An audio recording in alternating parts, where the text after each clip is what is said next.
I was told to tell you guys that you're live by the camera. We're live. Thank you. All right, perfect. Much appreciated. Come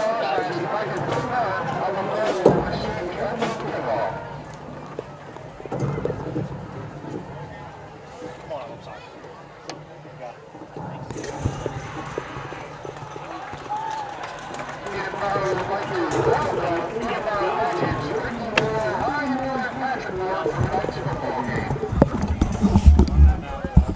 Cool.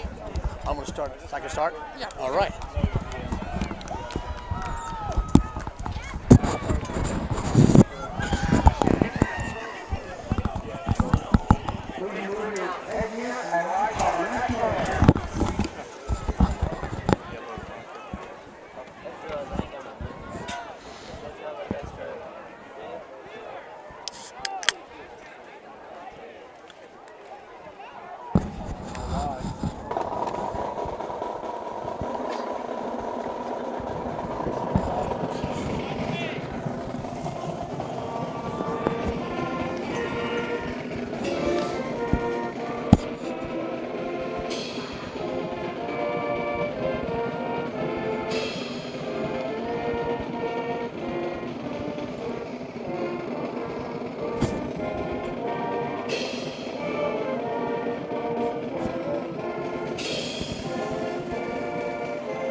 Circa, isn't this ours?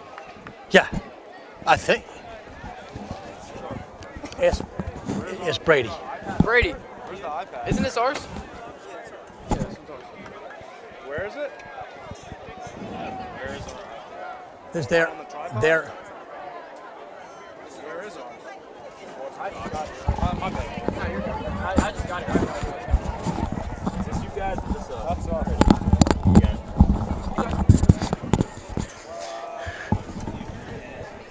Ladies and gentlemen, happy Friday to everybody, and welcome to our live stream footage of tonight's Friday night football game between your Interboro Bucs and the Upper Moreland Golden Bears. This long non-league matchup is a pivotal one for both teams as our Bucs come in at 0-3 after facing three very tough opponents.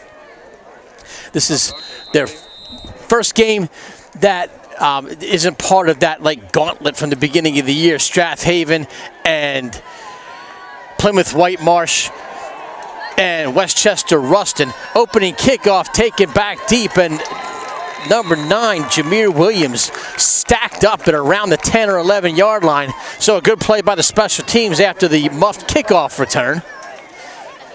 Interboro comes in here, as we said, 0-3 after three really tough games, but Coach Fisher, the new era of Bucs football, looking to raise the flag for the first time this year and the first time in the Pat Fisher era. It is Gold Out Friday here at South Avenue Sports Complex. A lot of the cheerleaders and the student section adorned in gold for Gold Out Friday. Also, many Bucs cheerleaders here. Interboro, the Prospect Park Termites are here as we're underway here. First play from scrimmage. Elijah Davis on the toss to the outside, gets close to a first down.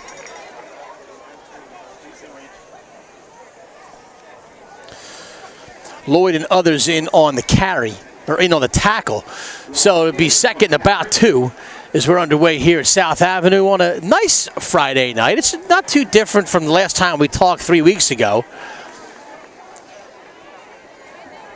Definitely warm, certainly not any type of weather where you would need a sweatshirt or a long sleeve shirt yet. And the ball on the ground, but recovered by Upper Moreland.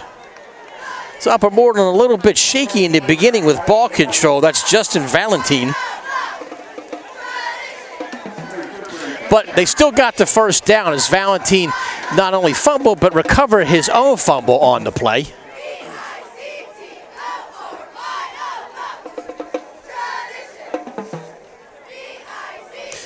See Big Will Estrada and Aiden Doyle on the right side of the line. The left side of the line, Jake Roberts and Greg Ferrari. First down, Upper Moreland. They'll run a sweep. Elijah Davis on the jet sweep. Doesn't go very far. Latour there to push him out of bounds. Lloyd also in on the tackle. So we mentioned that it's just 3-0 versus an 0-3 game, but understand the records of the teams that both combatants played. Upper Moreland played Council Rock North, who was 0-3. They played John Bartram, which is also winless on the year. 4 wide receiver set. Going back out to Davis. Davis past the original line of scrimmage to the 26 or 27-yard line. I want to give a big shout out to all of you watching at home on TV.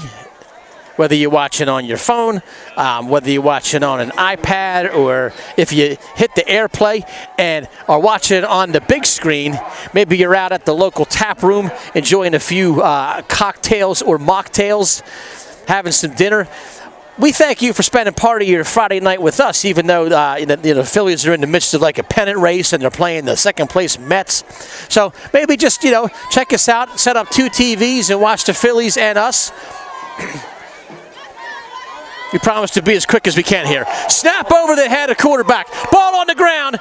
Still bobbling around. We'll see who got it. Alex Foley, the quarterback, could not corral the high snap. And Upper Moreland, 3rd time they put the ball on the ground. But this will bring up a 4th down. So Upper Moreland from the 17-yard line going to be forced to punt.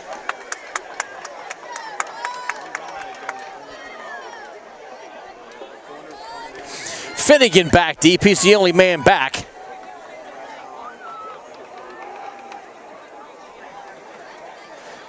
This time the snap is good. Greg Sword, kicker and punter. Finnegan wise to get out of the way. Latour also out of the way. It's downed. Jim Murray at the 45-yard line, but good field position, the 41-yard line. So good field position for Mike McLaughlin and the Interboro Bucs for their first offensive drive of the evening. With 3:36 into quarter number 1. And refs will spot that ball, and McLaughlin and the Bucs good to go. Pat Fisher, seemed confident yet cautious today when I talked to him in the hallway. Fisher saying, we definitely are happy to be done with those first 3 games against those really strong opponents. But at the same time, nice to be playing an opponent maybe a little bit more on the competitive level. McLaughlin, the pass on first down. It's a screen. He's got Mamadou. Mamadou, first down, still on his feet, spins at the 45 and down to the 40. Mamadou Rogers, who's going to see a lot of him tonight. Aiden Tuffy to stop. A well-executed screen again. Coach Ed McCabe, nice and creative with that offense. Always looking to put his best position and skill players in a spot where they can get into open spaces. Love listening to his philosophy during the whole process of interviewing Pat Fisher, imploring his team to get back behind that white line. I don't know if there was already a sideline warning or if he's just trying to avoid a sideline warning, but Coach Fisher adamant about having a team back behind the line of scrimmage. 1st and 10 from the 40. And this time it's a direct snap to Mamadou. And he powers his legs for about 9.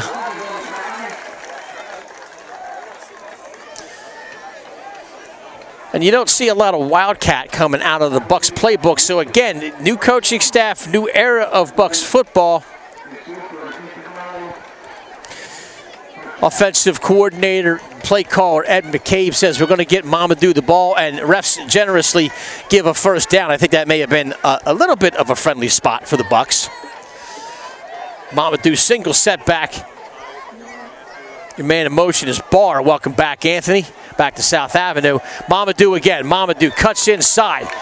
Third straight first down for Mamadou Rogers down to the 18.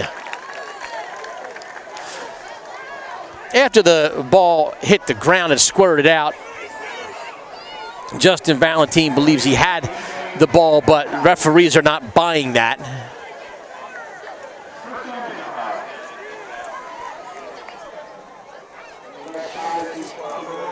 In checks Marshall Spates, Mason Marshall Spates. Brief breather for Mamadou Rogers after 3 first down. So Mason in the backfield with Mikey McLaughlin. You got 3 receivers on the near end and 1 all the way on the right. And it's a toss, like a sort of jet sweep / toss inside to Anthony Barr. He'll get a couple.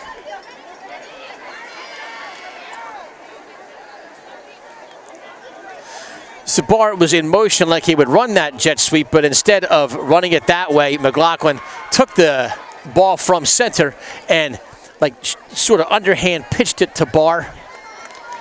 He gets not much. If they gave him a half a yard, that's about it.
If, in fact, audio difficulties are taking place and you don't get to hear the sweet sounds of my voice, well, I apologize.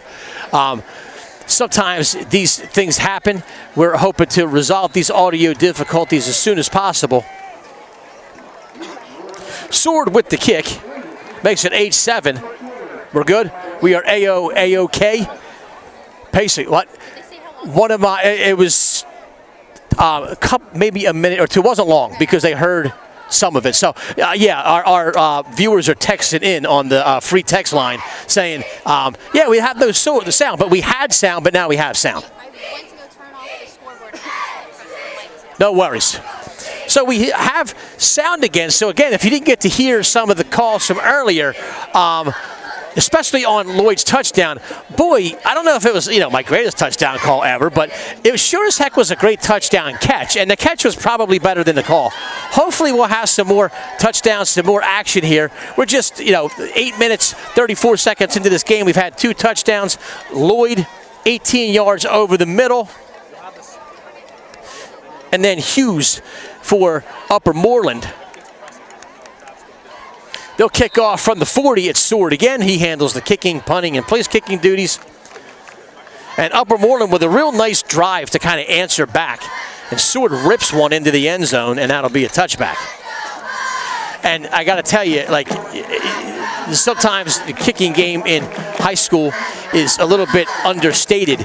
When you can have a guy that can consistently rip the ball into the end zone like that and keep the return men off the field and make them not a factor, it's a really nice feather to have in your cap. Upper Moreland got to be happy to have Greg Sword, Luke Sword, 11th grader.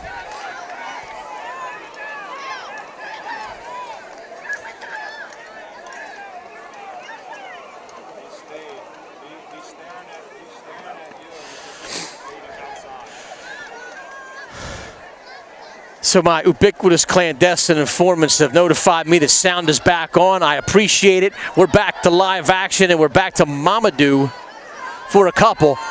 Apparently, and he's still somehow on his feet. Referee, just not blowing the whistle, so I guess they figured that he was not, fully down. He spins and manages to wiggle his way for another couple of yards. Up to the 24. So those folks down in the truck recognize the error of their ways. Sometimes you go to hit one button off and another button gets hit. I'm sure you've done it. You be messing with the radio in your car and you hit the wrong button, and all of a sudden, you're listening to 70s music or something, and you wanted to listen to Hair Nation. It happens, right? We're all human. But I do apologize. Rogers' run going to set up a 3rd and medium, maybe around 4 or 5. Ball at the 26. Mamadou looks like he's checking out.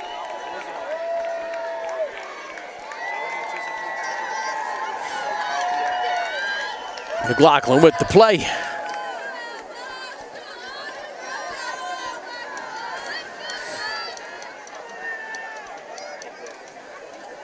So 3rd and 4, 2 minutes to go, quarter number 1. McLaughlin to pass, looking for a man. He's got Marshall Spates, and that should be a first down.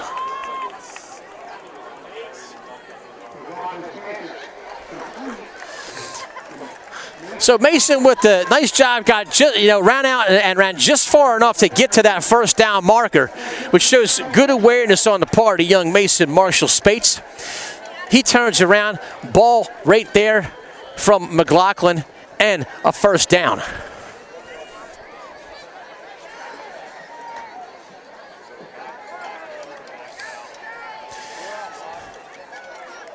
Four wide. The 2 on the far end of your screen come in near to the line. Marshall Spates again. Going to lose a couple.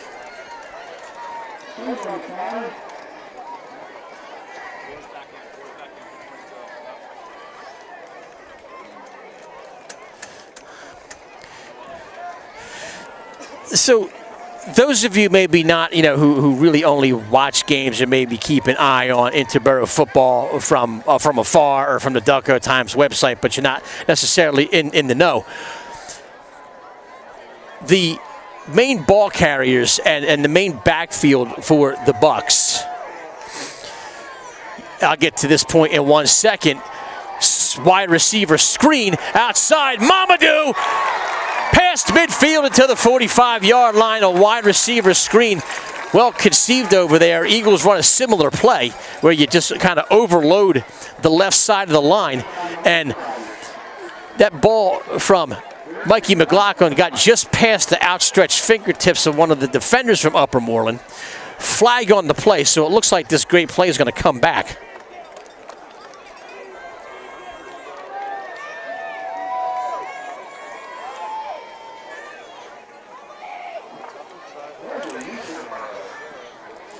So, as I was saying before that play and this subsequent flag, your backfield of Jason Clark at fullback and Mamadou Rogers at tailback, they're both sophomores. They'll be here for 2 more years. Mason Marshall Spates is a freshman. So, before we're like a little bit, too quick to judge maybe the score or the numbers from weeks 1 through 3, understand that you're playing against 2 teams that have a great chance to win District 1 in Strathaven and Ruston. And you have a 3rd team in Plymouth Whitemarsh, certainly no slouch either, okay? And while there are certainly some players, that provide senior or junior leadership, there are a lot of young players on the field, and there's more coming up, which is going to bring me to one of my next points. If you look down the end zone in front of the scoreboard, you'll see a bunch of young men in the blue and gold of the Prospect Park Termites.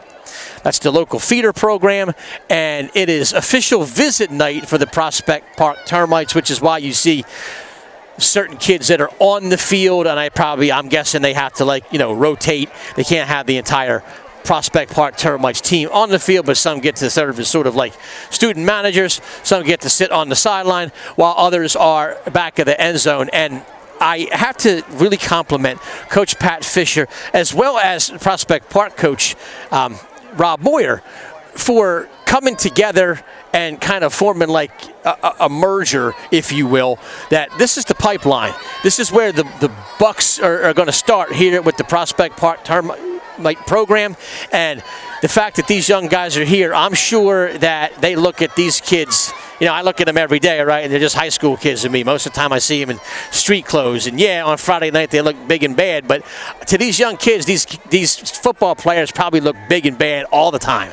And I'm sure it's quite a thrill for them to be on the sideline, on the field, and behind the end zone with their coach cheering on a team that they hope to play for in the real near future.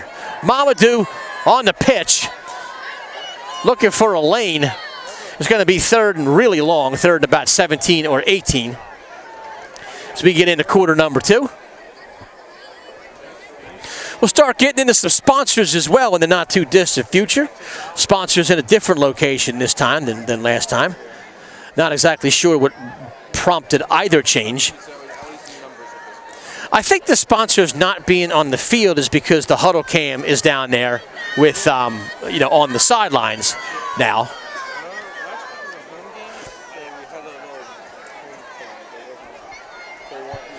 The clock's still running, and 3rd and really long, 3rd and 18. We'll see, is Coach McCabe going to open it up and fire the ball downfield, or are they just going to maybe look for a mismatch and a screen? McLaughlin steps up in the pocket. McLaughlin better get himself out of there, and he's going to be thrown down. Alex Costanzo, the big sack. And McLaughlin, sensing no one to throw to, to his credit, doesn't throw one into traffic. But they're going to have to punt deep out of their own territory. So McLaughlin will stand back inside the 5-yard line near the goal line. One of the men back deep for Upper Moreland is Jameer Williams. That's probably Tuffy over there on the other side. Those are the two primary ball carriers for the Golden Bears. At least once or twice, and I'm going to call him Upper Darby. Because, of course, Upper Darby's closer to us, and they wear purple also. Williams, flag on the play, so any gains are going to come back. But down to inside the 30, so temporarily at least, great field position. But by the time they mark off that 10 yards, it'll be closer to midfield, which is still pretty good field position after the Mike McLaughlin punt.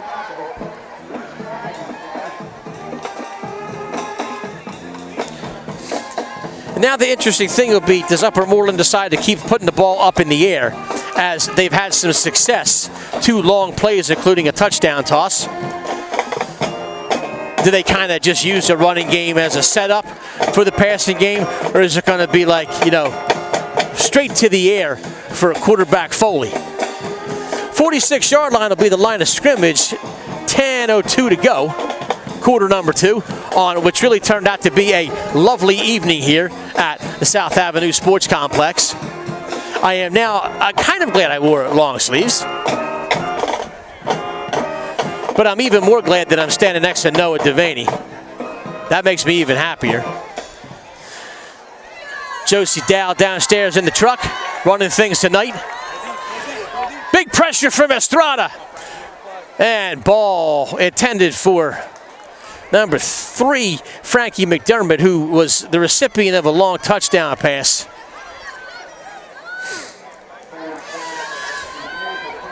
Big Herm out there checking out Weezer tonight. Tell you what, if that sound didn't work, I was going to destroy his sweater. Because if our lovely audience who doesn't, like, you know, who sits on the edge of their seat and waits with bated breath for, you know, these couple of Fridays a year that we get to hang out together, and didn't have any sound, my God, it would have been pretty ugly out in the Interboro community. So fortunately, you know, we got it all back.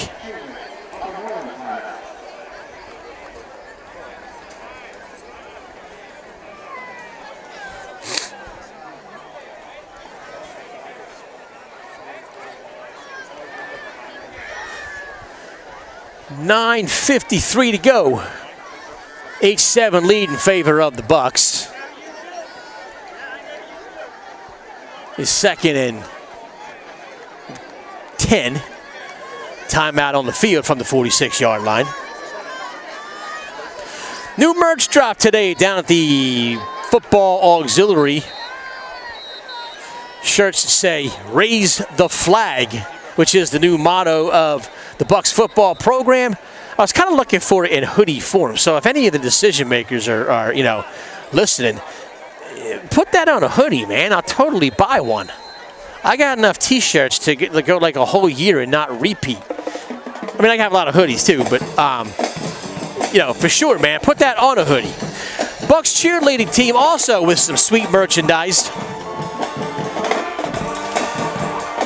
Pressure up the middle, and that forces Foley to throw it a split second before he wanted to, and he overshoots the intended receiver, which was Williams.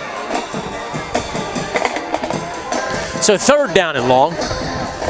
Bucs cheer shirts have a really cool looking big logo on the front, big pirate logo. They have it in t-shirt and hoodie form. The back, it says "Buck 'em up," and they're pretty sweet, I'm not gonna lie. Going to have to get me one of those next game. Next time we meet, it's going to be homecoming night. And boy, that'll be a spectacle. That'll be a sight to see. 2 weeks from tonight, homecoming 2024. 3rd down and 10. Foley. Some time. Looks for a man, it's Williams, but he's not going to have enough. He'll be stopped about 5 or 6 shy. Barr in there, Latour in there.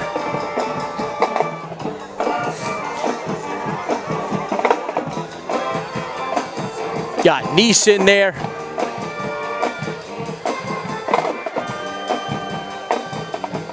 That was Ferrari, not Neese. It was neither. I have no idea who was in there, to be honest with you. As dust begins to sort of settle in. Them numbers starting to look a tad bit blurry.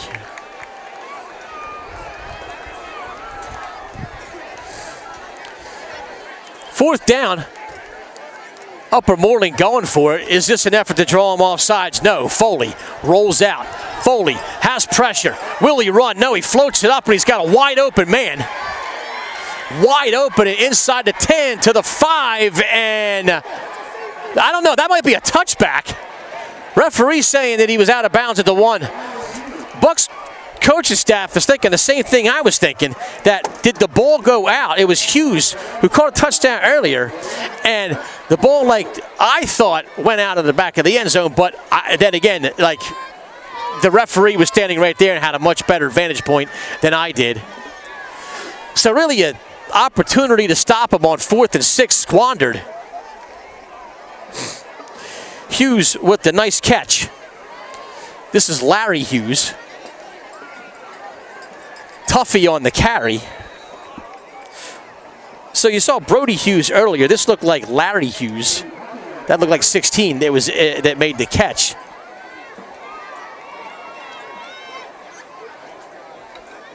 Didn't the Sixers have a guy named Larry Hughes back in the day? Am I full of it? I swear there was a Larry Hughes that played for the Sixers some time ago. As I start to, stack year upon year and have a, get a little bit older, all running into each other. Tuffy into the end zone for an Upper Moreland Golden Bear touchdown.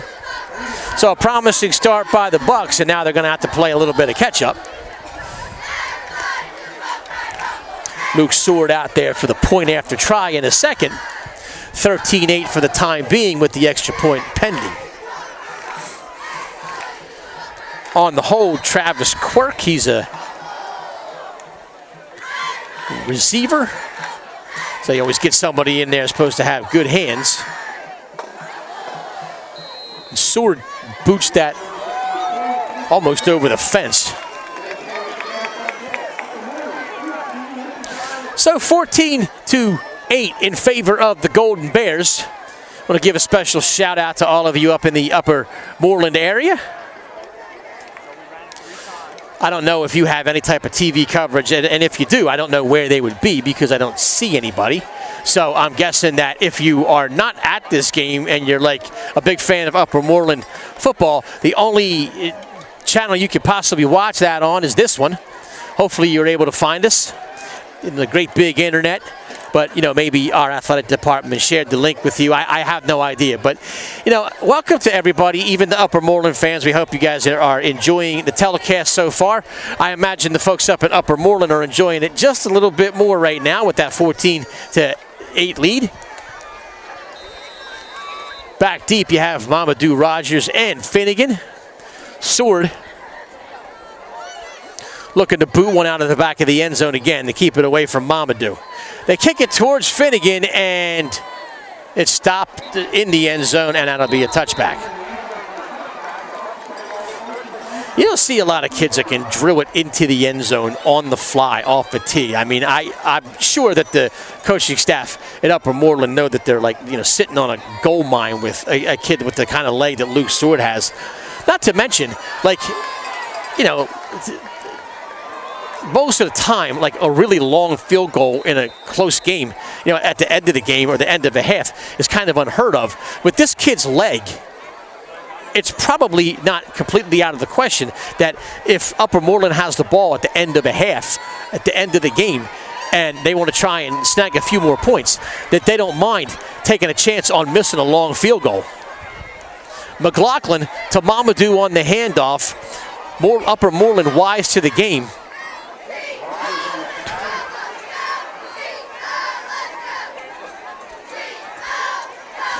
They stack it up nicely in the middle.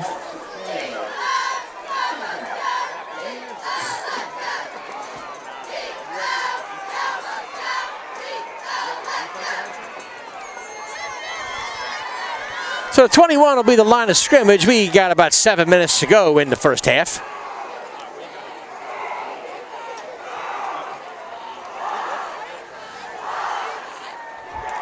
Bucs student section starting to make their presence felt and their voices heard here on Gold Out Friday.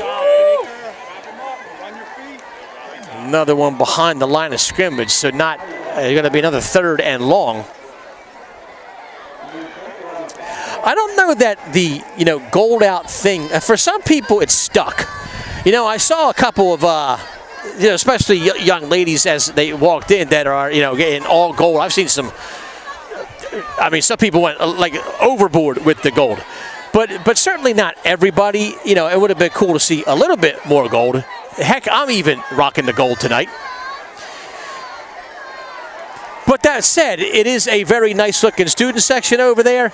Sounds like everything, they've been pretty good so far. I'll get into like this year's senior class and my thoughts and feelings on them next time we have a break. McLaughlin fires one up. He's got a man with a step. It's Finnegan, but it's going to be intercepted. Williams to the 48, 49-yard line, so Jameer had inside position on a ball that was slightly underthrown. Finnegan had a half a step to a step on Williams. McLaughlin just not enough air underneath of it, and Jameer Williams putting Upper Moreland right back in great field position inside the 50 to the 49. So after a strong start by Interboro, it's been, I don't want to say all Upper Moreland, but the momentum is certainly swinging in the direction of Upper Moreland. Up a score and with the ball with 5:46 to go. They're going to call a timeout.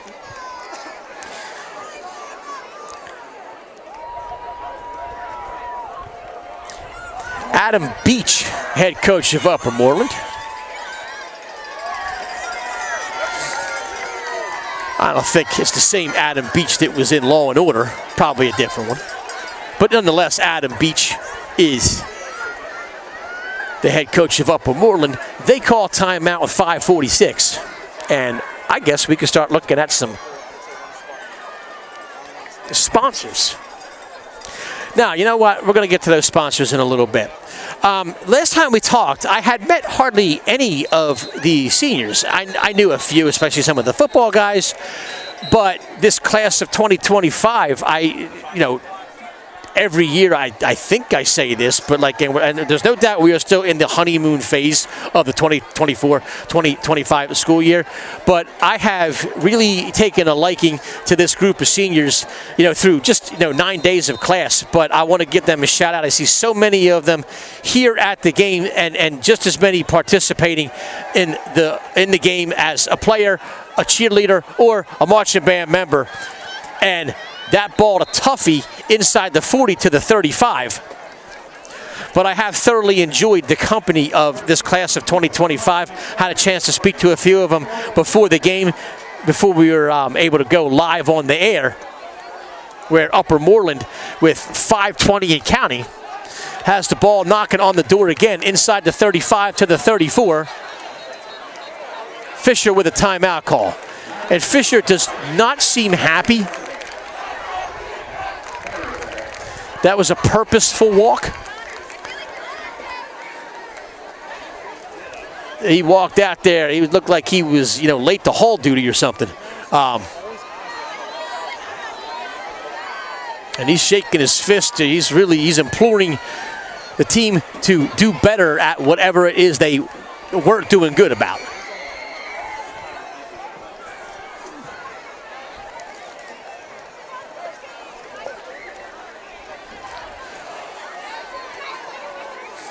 Fisher appears to have calmed down.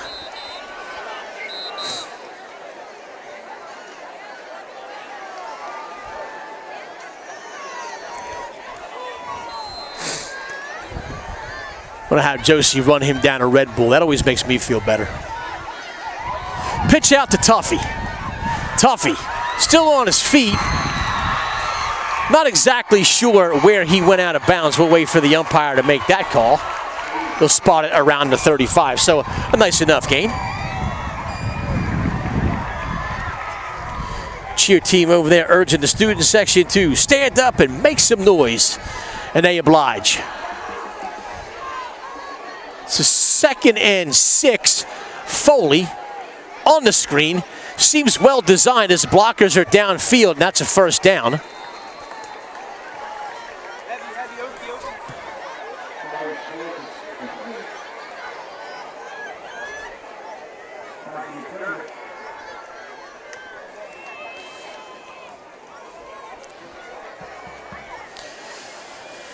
So the 20-yard line will be the line of scrimmage as the Golden Bears now inside the red zone.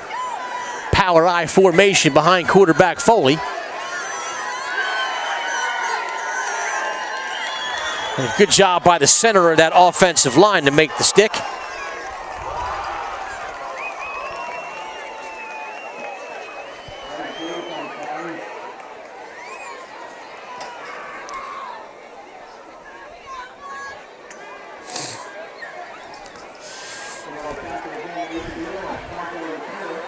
It's just like dawned on me here at dusk that I don't have that light behind me that allows me to see everything. I wonder if that light is anywhere. The ball outside. It would be close to another first down. They dropped the stick. There's like a light that they have. I don't know if Herm has that. That they put like right there. So yeah. Cool, yeah. That's okay.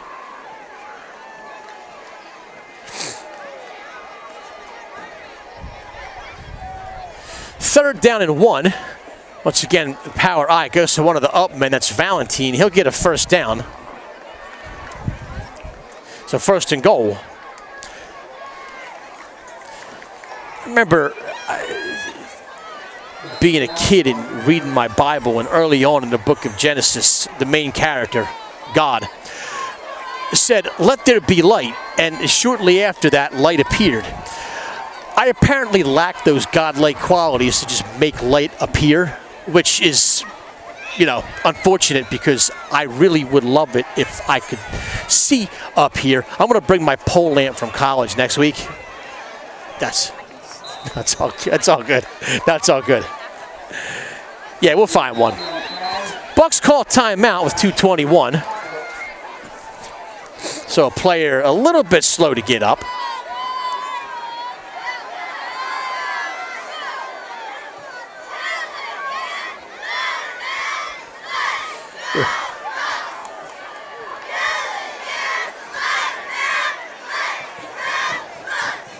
Ball spotted around the 6-yard line, so second down and goal for Upper Moreland. As again, they have really bounced back nicely from giving up that early touchdown and subsequent 2-point conversion. And the Bucs have stalled on both offense and defense. And really, the Bucs would love to be able to keep Upper Moreland at least out of the end zone, and really, you know, it'll be interesting to see if they're able to make 2 more stops if Upper Moreland decides to go for it or go with the big leg of Luke's sword and attempt the field goal. Field goal makes it a 2-score game still, but obviously if you're Upper Moreland, you want the touchdown.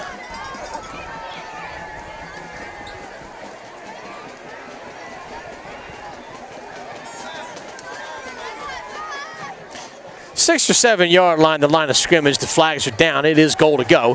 Foley rolls out to his left, and that's a really hard throw to make when you're a right-handed quarterback, to roll out to your left. And you can see with the result of the throw, it was low, and really the receiver had no opportunity to make that catch.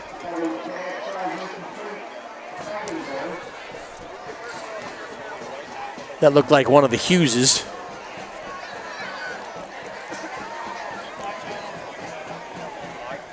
Third down. It's where the ball spotted, it's a little bit closer to 7 yards than 6. Either way, it's a goal to go. And certainly a big play here if you're looking to keep Upper Moreland away from another touchdown. Foley claps and the ball is snapped. Nice screen set up, and it's Tuffy, and he'll get into the end zone. And honestly, just very well designed on the play there. A couple of linemen out there for Upper Moreland, and Tuffy just sat behind him, and they essentially just walked him into the end zone. So 20-8 in favor of Upper Moreland. 2 minutes left for the Bucs to make it a little bit closer before the half.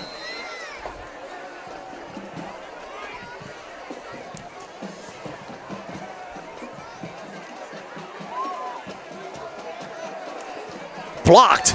This time to kick a little bit low. Doesn't have quite the air under it, and that was stuffed. I have no idea who actually blocked it, but somebody in black and gold did.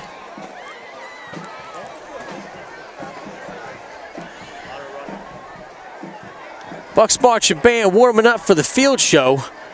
I'm not 100% sure what it is. I actually had talked to one of the band members yesterday, and I asked, like, what songs are you playing, or what's the theme? And he shrugged his shoulders and said, I have no idea. And then I said, what songs are you playing? And he named the 2 Beach Boys songs and 1 song by the Bangles. So I'm not exactly sure if that was right either. I don't think it would be like a hybrid Beach Boys / Bangles halftime show. That would just be weird.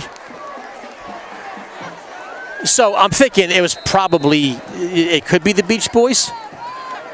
I guess we'll find out. We'll have some widescreen coverage of that at halftime after just 2 minutes and 9 seconds of game time. Sword the boot. And it looks like Finnegan might have a chance to run it out, and he does. 5-yard line, looking for a hole. And it'll just be brought down inside the 20. A few extracurriculars, but not many. Still not great field position.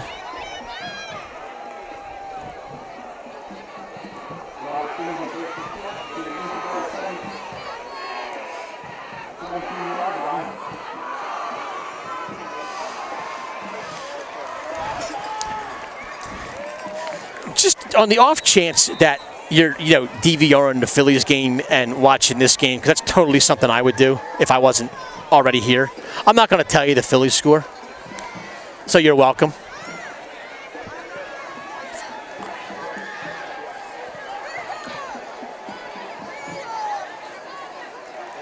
So McLaughlin with 4 wide receivers and 2 minutes to work with.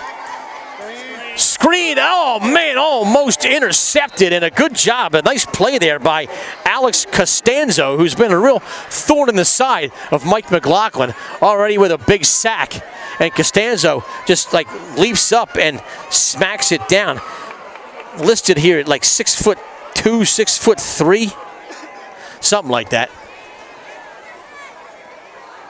I mean, it's actually 10 inches in front of my face, and I can't see it because it's getting dark.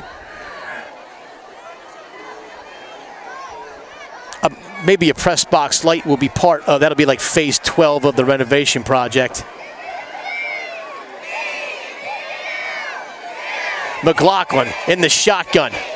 Sees Mamadou outside. Mamadou stays in bounds to try to pick up additional yards. Goes to the 25. Close to a first down, but times are running.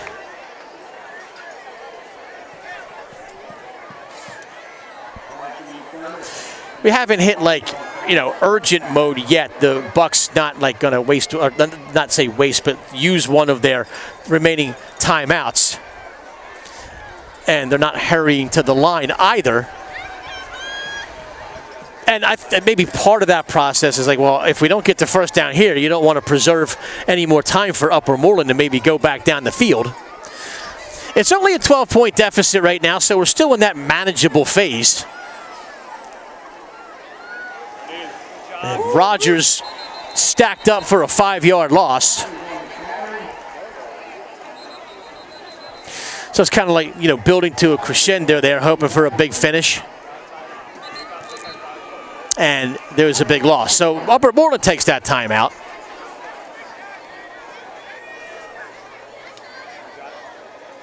Huddle them up. Huddle them up. It's a timeout.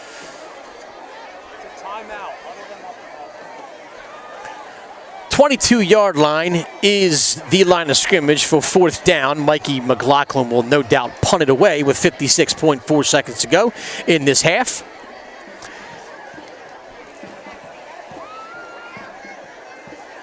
Bucs trail by 8, or by 22-8, so they trail by 12. They will get the ball to start the second half, which is a good thing. But an inauspicious beginning by Upper Moreland. Everything from the opening kickoff to a fumble and a errant snap on the first drive. And whatever it was that Adam Beach and the staff said to these Upper Moreland Golden Bears, it has worked, because really after the first 5 or 6 minutes of this football game, they have played fantastic mistake-free football and have scored 20 points unanswered and have this 12-point lead with a chance to maybe get one more. McLaughlin needs a big punt here and a big punt coverage to hopefully keep them out of, scoring position. Williams to the outside. Williams still on his feet and down the sidelines, and this is not what I was hoping for. Williams cuts back in and into the end zone, and it has unraveled here at South Avenue.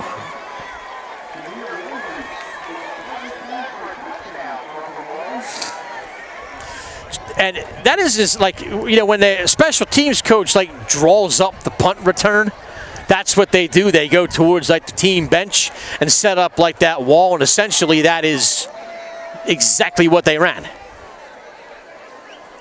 And then Williams, when the opportunity arose, it's like getting on that exit, he just cut inside and into the end zone.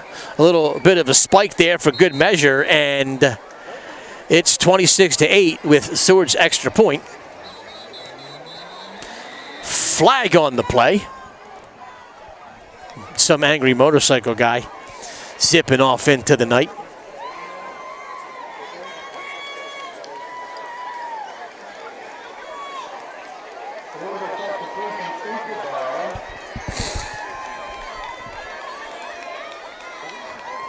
A reminder again,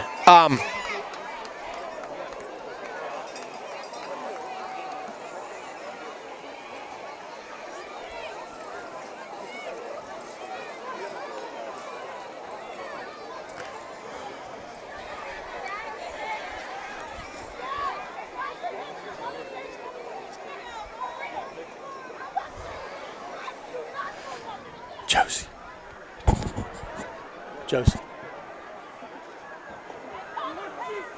Can you tell Ed to make that announcement? Yeah.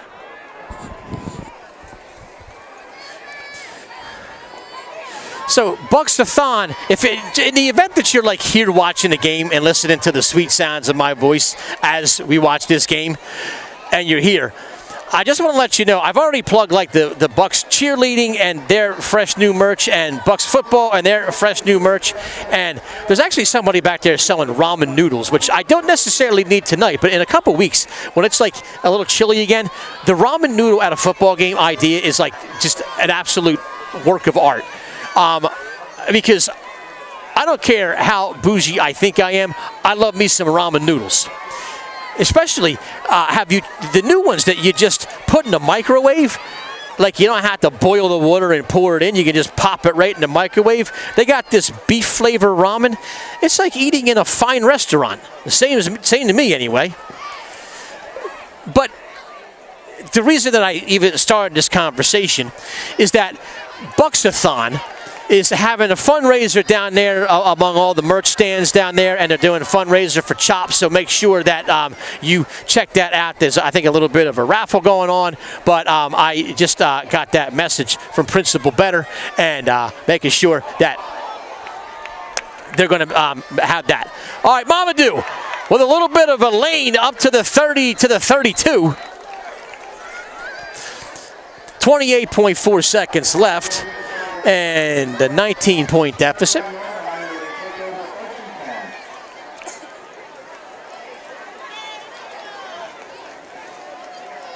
Again, thanks to all you folks checking in from far away that you're watching. It means the world. Hopefully, we can remain close enough to keep this interesting.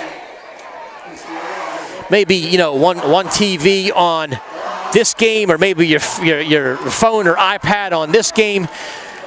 Your laptop device, your Chromebook, your MacBook, your Apple IIe, whatever it is that you have. Mamadou, pitch out. Mamadou, past midfield. And they're going to have to call a timeout, we think, but a flag down on the play.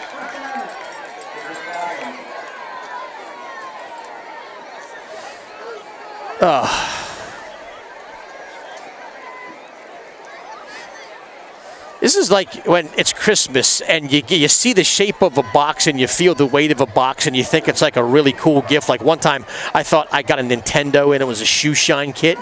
That's exactly what just happened. Like I was all excited, Mamadou with a big rip, 20, 25 yards, and there's a flag. Back to the 28. The heck was I going to do with a shoe shine kit? You know, I was like in middle school. Like even if I dressed up every day, it's not like like some 7th grade girl was going to be like, oh my God, he shines his shoes so nicely. Ball up in the air on the last play. Finnegan, flag, the half cannot end on a defensive foul, so Bucs are going to get another crack at it. As Finnegan had some position and he was brought down. That's a pretty clear pass interference. So maybe one more opportunity for the Bucs to toss it downfield and see what happens. So they'll, of course, accept that penalty.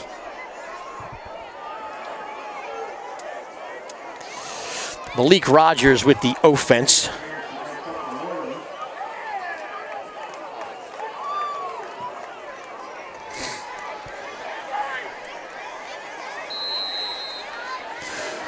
So 38, the line of scrimmage. Golden Bears back in prevent.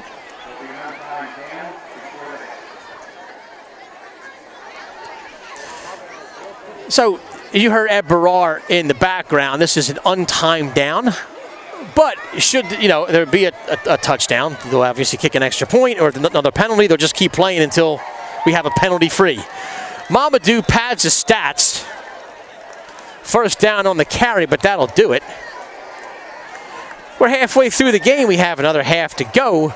Upper Moreland Golden Bears asserting themselves nicely here on the road, 27-8. Stay tuned for the Bucs marching band. We'll have some wide-angle camera views of that.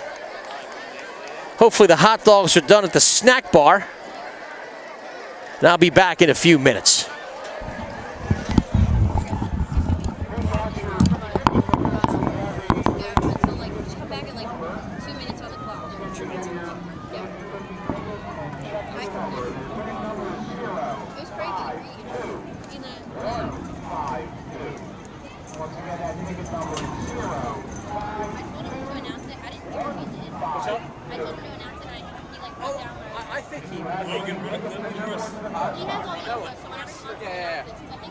I'll tell him right now. Also, people are like walking through the stands selling stuff for Bucs. Oh yeah, okay. Like I saw snow cones. Yep. I know, that's something else. And they had like bead necklaces, gold bead necklaces.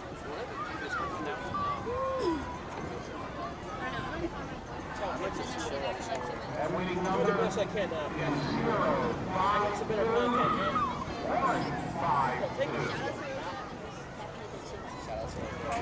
He brings like 9,000. Good job.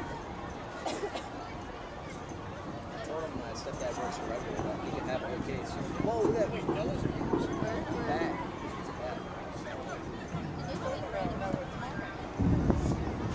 I'll go see what's on this one.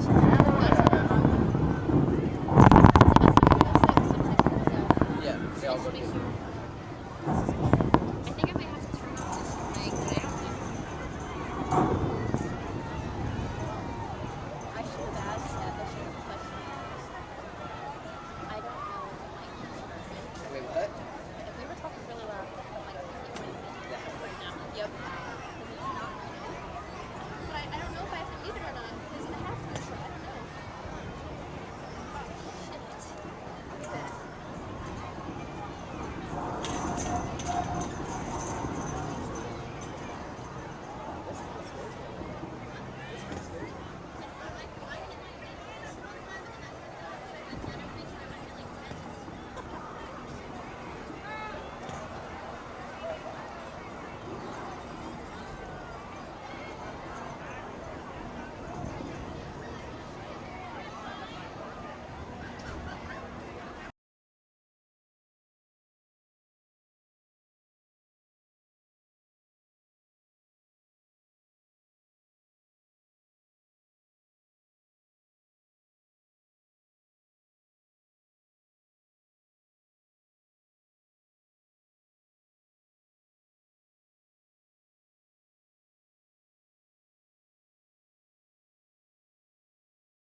Show designer and color grading director Alexis Jenkins and color grading director Adrian McCarthy.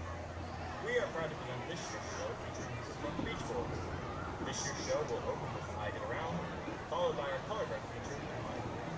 And we will close the show with Fun, all arranged by Paul Burton. Drum majors, is your band ready? Then show us such famous fun crowd.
All right, Pat.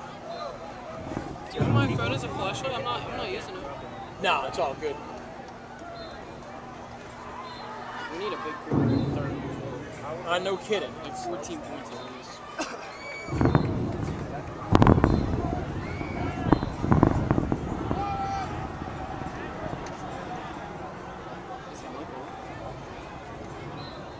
Don't say nothing yet.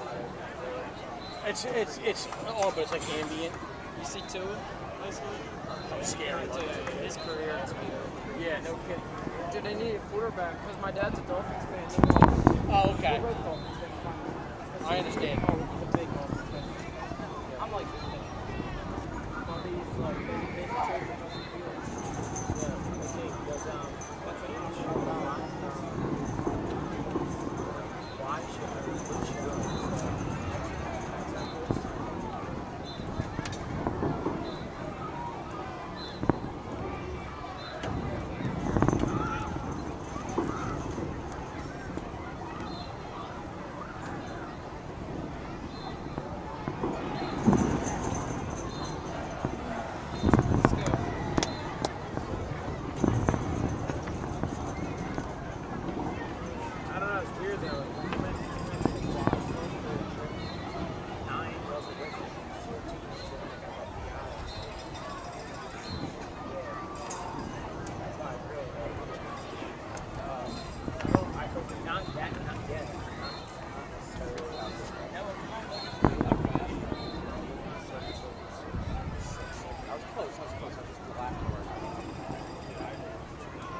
Yeah, that's what I mean. I don't know.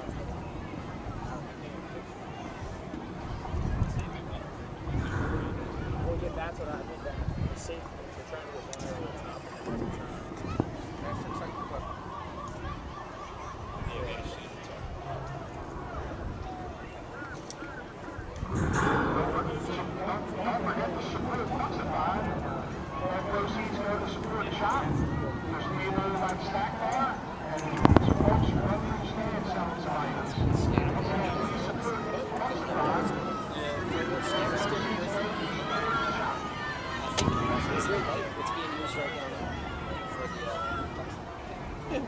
No, I don't think so.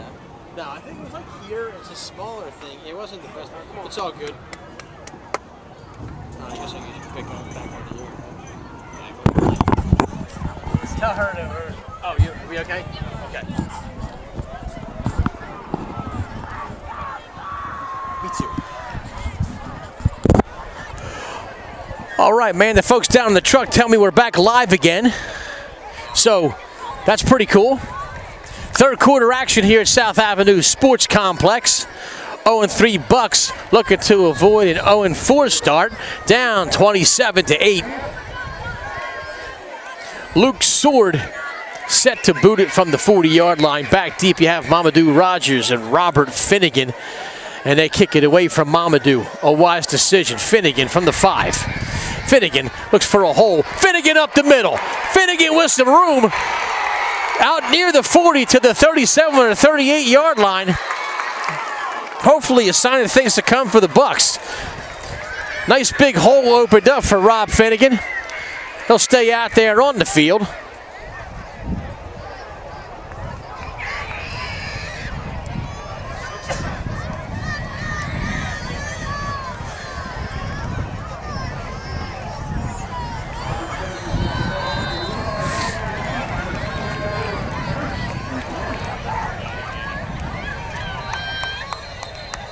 And a flag on the play.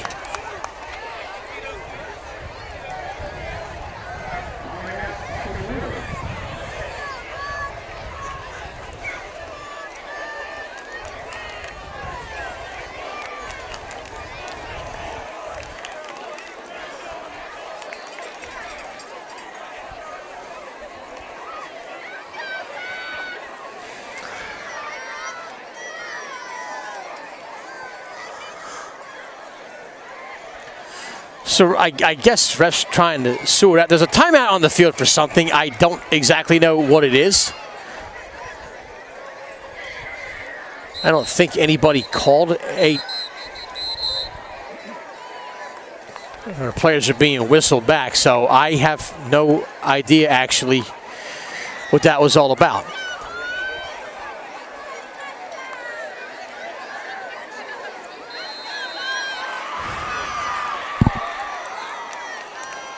So McLaughlin in a shotgun formation. It's Mamadou Rogers. He gets stacked up behind the line of scrimmage. That Costanzo having a nice game, number 4.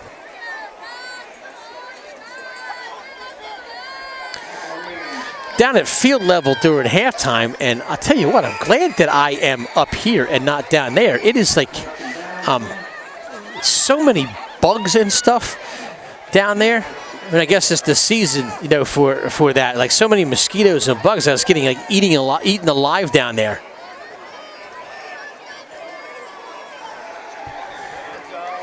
Mamadou Rogers reverses his field, and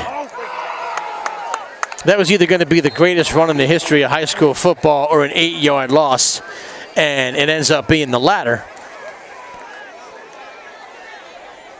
So 3rd and long. And all the plays that seemed to work on that first drive, where players were out into open spaces, none of that's really seemed to happen, whether it was just great adjustments by Upper Moreland or whether they just kind of ran out of, like, you know, good ideas for plays. I'm not sure. 4 wide receiver, but they haven't made a whole lot of forward progress since that first drive. McLaughlin way back is going to launch it downfield and almost intercepted. Finnegan does a nice job separating the player from the ball.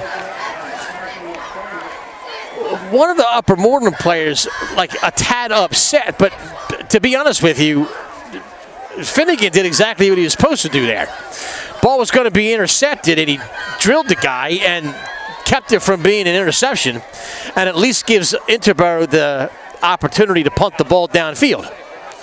Forces either Tuffy or Williams to receive a punt.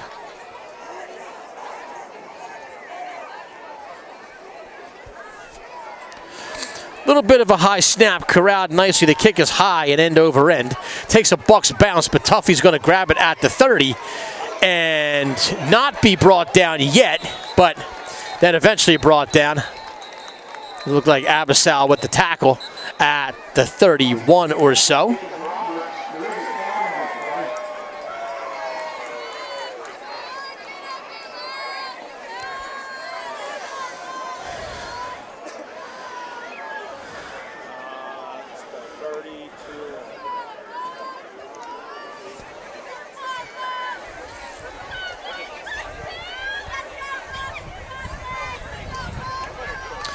So some flag down on the field, so I guess there's another. We'll wait and see what's going on.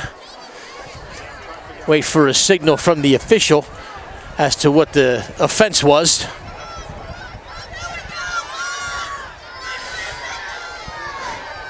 So Bucs with that initial possession of quarter number 3, unable to muster anything real on offense.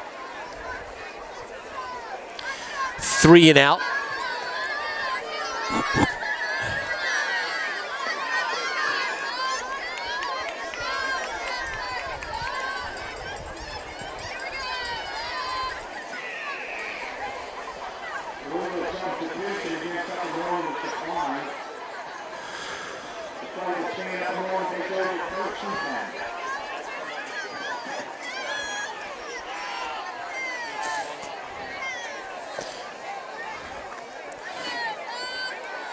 So the flag that's on the play will keep Upper Moreland. No, there was no flag. The ball's at the 32, which is basically where it was after the punt.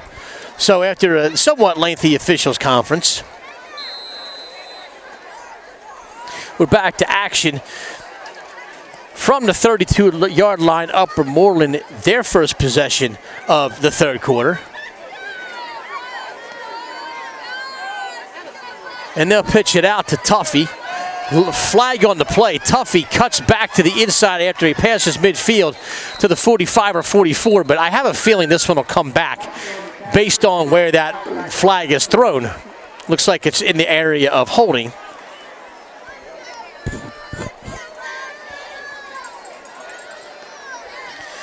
And they're calling everything back, including the ball.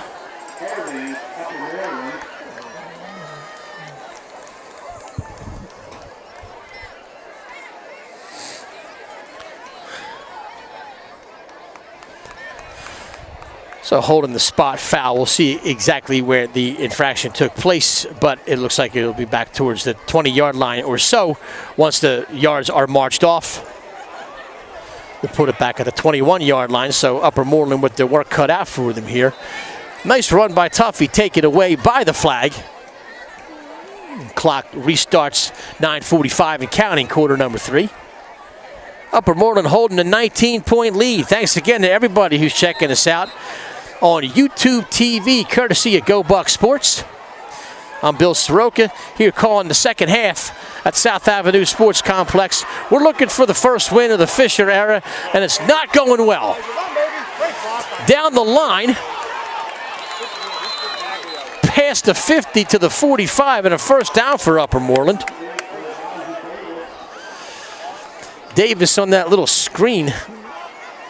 They're just moving down the field at will now.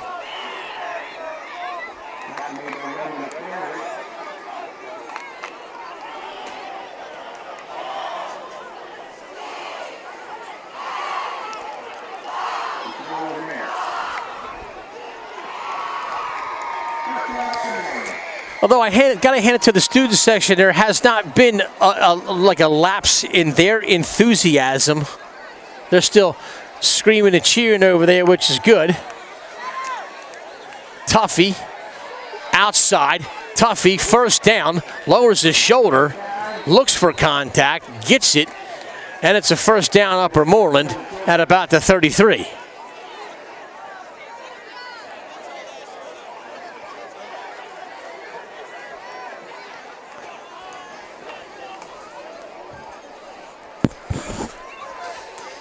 .31 will be the official line of scrimmage.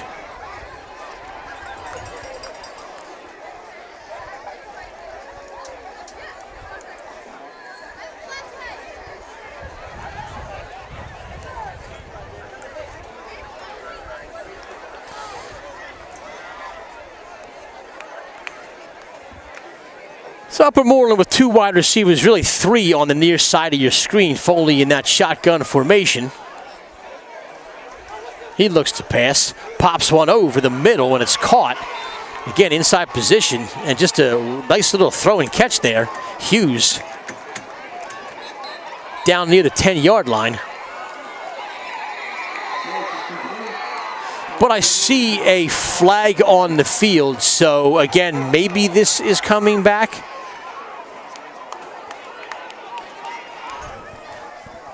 Oh, thank you. Courtesy of the Cubs. Thank you.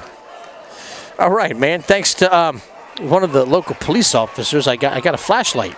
That's actually kind of amazing. This is why, you know, we back the blue. Holy cow.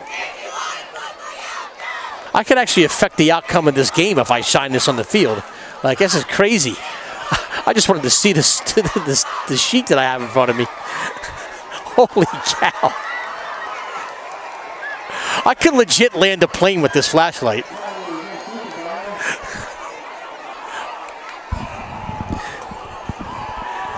The police have all the best stuff. So it looks like whatever, I don't exactly know what the conference was. I was too busy being enamored with this flashlight. But the ball is on the 5-yard line now. And Upper Moreland looks to be going in again with 7:20 and counting.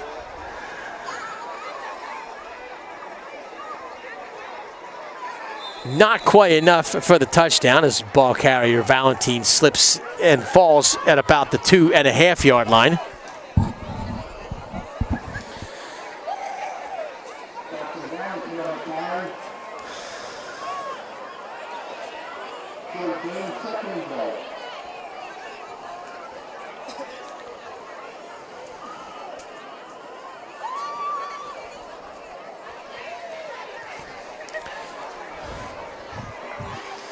Upper Moreland, that familiar power I formation, looking to add to their lead.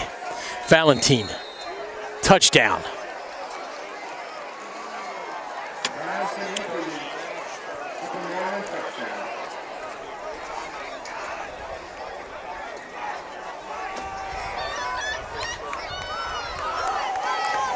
So we haven't hit like head for the exits time yet necessarily, but I get the sense that, you know, it could be getting there. Perhaps some of the folks still want to, you know, like feel like they got their money's worth out of whatever the cost of the ticket was. Seward booms one through. 33-8 the score. We got 6:33 to go in quarter number 3.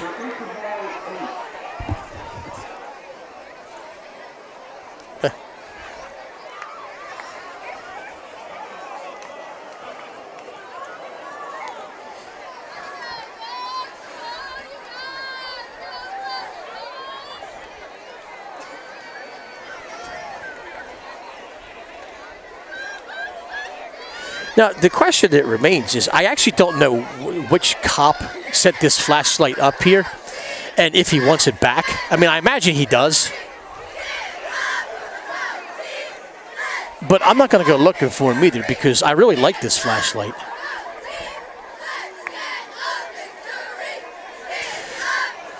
It's one of those things that, like, this is one of the flashlights that you hope never gets shined in your eyes by a police officer because it means you probably just got in a lot of trouble.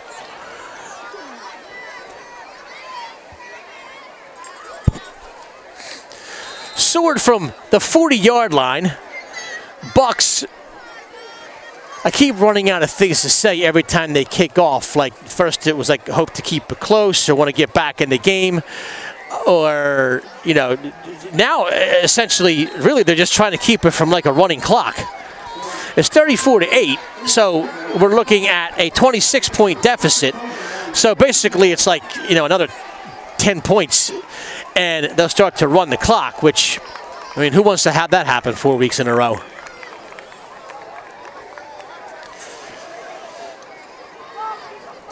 Seward booms yet another one through the end zone.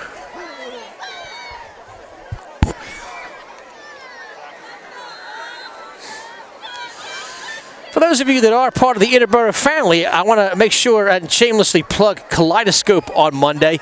The debut of the Mr. Soroka Rock the Vote commercial. That's me. I starred and made my very own Rock the Vote commercial, just like, you know, John Bon Jovi used to do back in the day.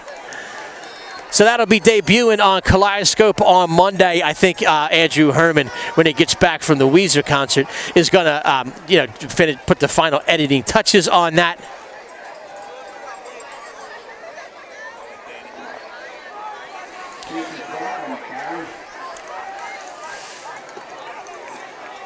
.28 is the line of scrimmage. The fellow on the scoreboard's asleep at the wheel. Mamadou to the 36, so a first down.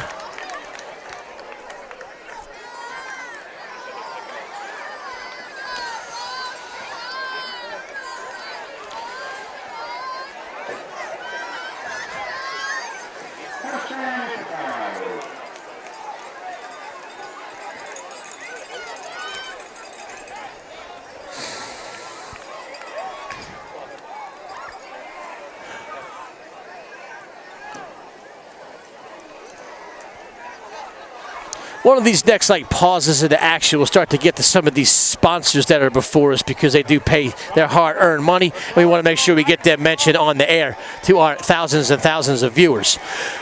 Lloyd on the screen. Lloyd down the sideline. Lloyd, one man to beat. He can't do it. Shoved out of bounds at the 33-yard line. Tuffy gets the worst of that collision.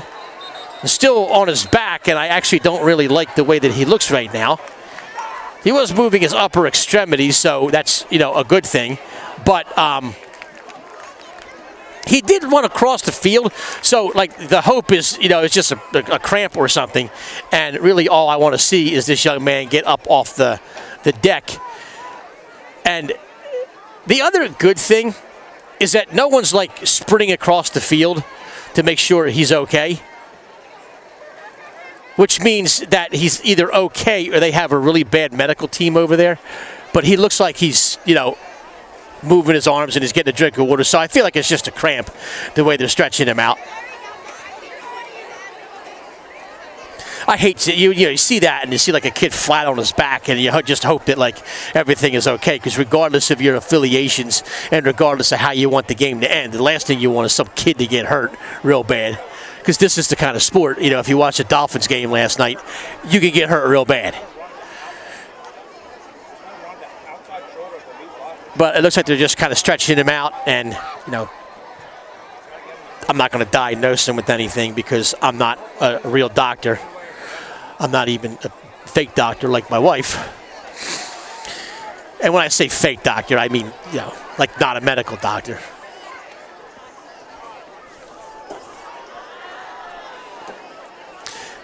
Tuffy, who's had a real good game, is the injured player on the sidelines.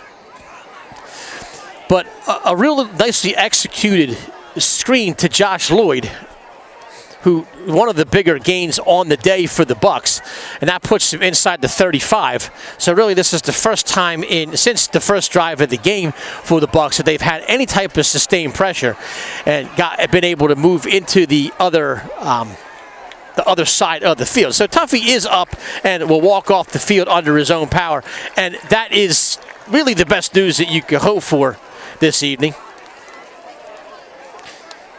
He's had a fantastic game, so hopefully he will be able to shake it off and maybe get back into this game. But the coaching staff might decide that given the big lead, they might not need him. But he has been a key player on both sides of the ball.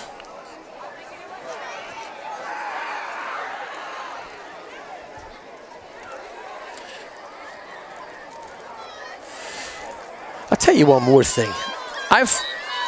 Of all the cops in the 4 neighborhoods that make up the Interboro School District, I'd venture to say I've probably taught about half of them by now. If this is a flashlight that belongs to a kid I taught, I'm totally keeping it.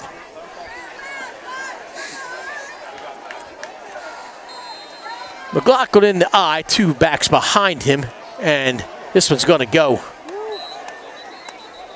for not much.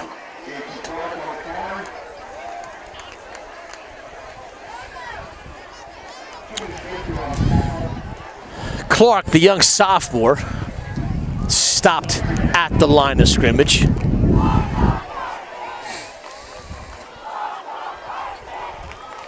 That breeze coming from the Chester side, the lake side, that feels good.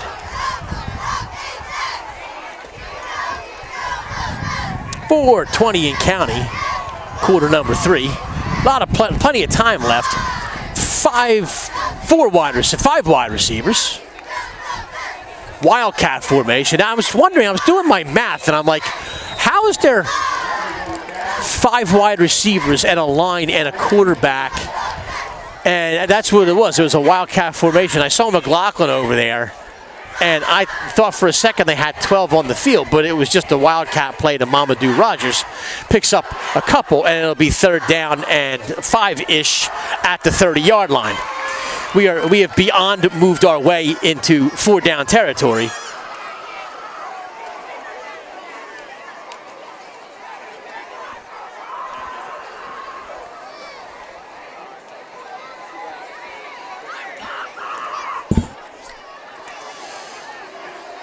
Up the middle is Mamadou, and he will not get it, and it'll be like a 4th down and about 5.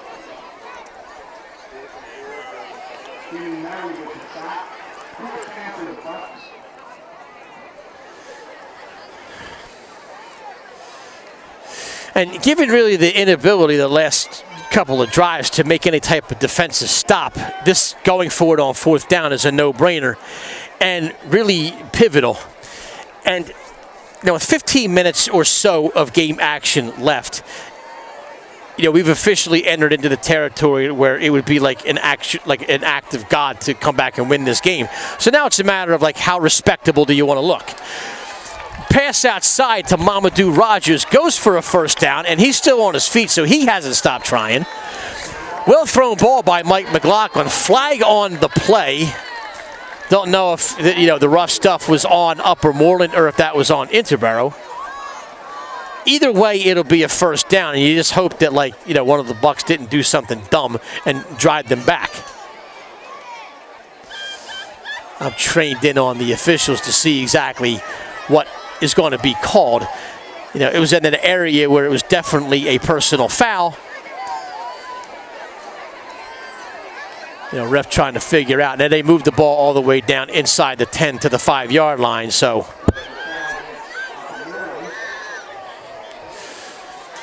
ball inside the 10 to the 5. Great scoring opportunity for the Bucs.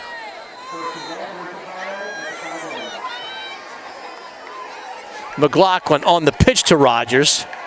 Rogers inside the 5 to the 4 or the 3, and he's wrapped up.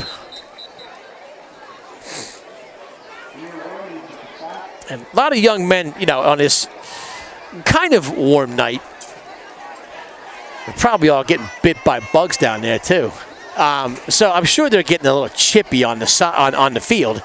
And, they're playing both ways. Some of them playing special teams. It's getting late in the game. The outcome of the game kind of, not really in question. And it is just when things tend to get a little bit, you get a little bit of the extracurriculars, a little bit of the pushing and the shoving. There's probably a little bit of woofing going on down there. Barr on the sweep. Barr's got to turn that corner. Can he get to the end zone? I think he got the ball in. They said he didn't. They said he was out before he reached over.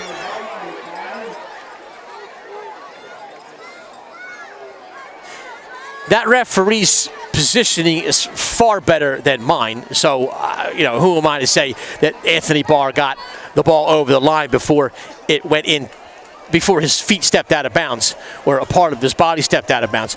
I thought it was a touchdown, but they're saying no. So 3rd down and goal from the 1-yard line. I formation set, McLaughlin to Mamadou, and he'll score. So Mamadou Rogers will make it 34-14 for the time being. And I swear I'm not trying to be simple, but this is the first time in the 4 games of the season that the Bucs have put multiple touchdowns on the board. And if each week they're starting to make some improvements in what is clearly a rebuilding year, well, then that's a good thing.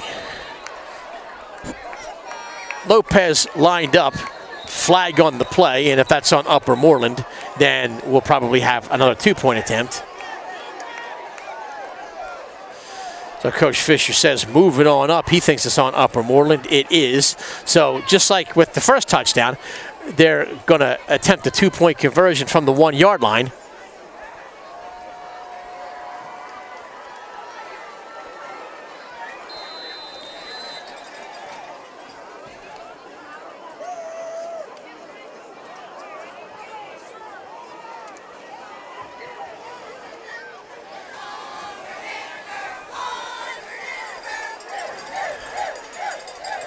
Mamadou stacked up behind the line of scrimmage. Another flag on the play. Now, the flag that came from that back judge, it was in the back of the end zone, had, I don't think, anything to do with the play on the field. Because he wasn't even looking at, Mamadou Rogers being tackled behind the line of scrimmage. So there may have been something with, that wide receiver and defensive back that were locked up on the far end. That could potentially be another personal foul, which would move the ball up to the half-yard line. So you'll see, I guess, another attempt. Unless they say it's no good and they'll just assess it on the kickoff, which I think is probably what will happen.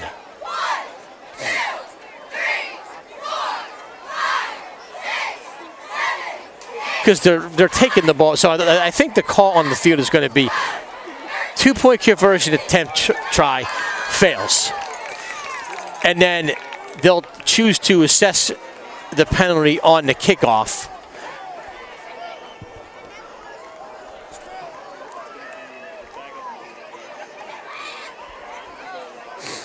Now Fisher's like yelling at the referee, or one of the referees. He's definitely heated.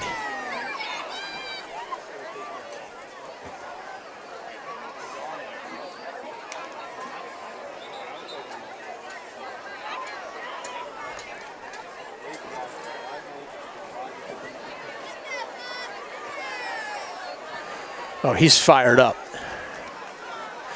I mean, that's the kind of anger that you reserve for, like, when someone doesn't pay you back for lunch.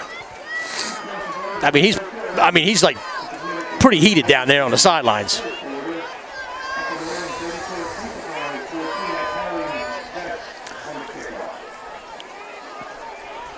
Ball on the 45-yard line. Lopez will boot it away. Ball blows off the tee. So 34-14, it's a 20-point game. Again, you know, we're not in that, like, it's impossible territory. And boy, would that be a story to tell if somehow the Bucs can, you know, get a turnover or get, you know, have a quick 3 and out and get the ball back and somehow be able to come back and win this game. Onside kick, nice bounce. That ball is live. We'll see who got it. And I wasn't even thinking that they might onside kick it, but you gotta love the nerve of Pat Fisher, and they're saying Upper Moreland has it. That's disappointing. But hats off to Dempsey, because that ball bounced exactly when you wanted the ball to bounce, and it did exactly what it was supposed to do. The up man had a difficult time corralling that ball, and you had a live, loose ball, and at that point it just becomes kind of a scrum, and hope that someone on your side is strong enough to pull that ball in and gain possession. It did happen, but it was a very well-constructed onside kick that Upper Moreland recovered.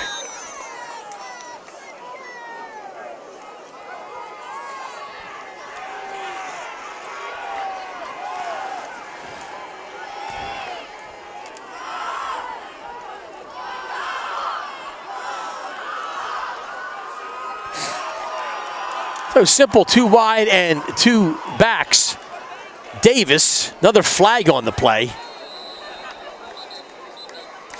So we're starting to get a little bit sloppy in terms of the volume of flags and the number of plays that have flags.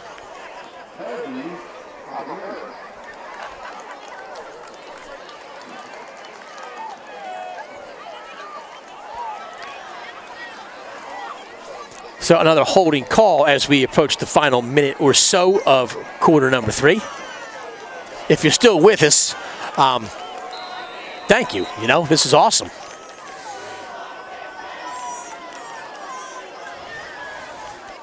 Still a little bit of a game. If you're just tuning in, it's 34-14.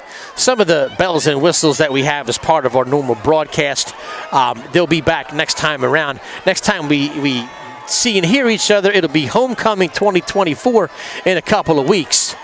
And I want to tell you, you're going to see a display on that night. I'll get to that in a second.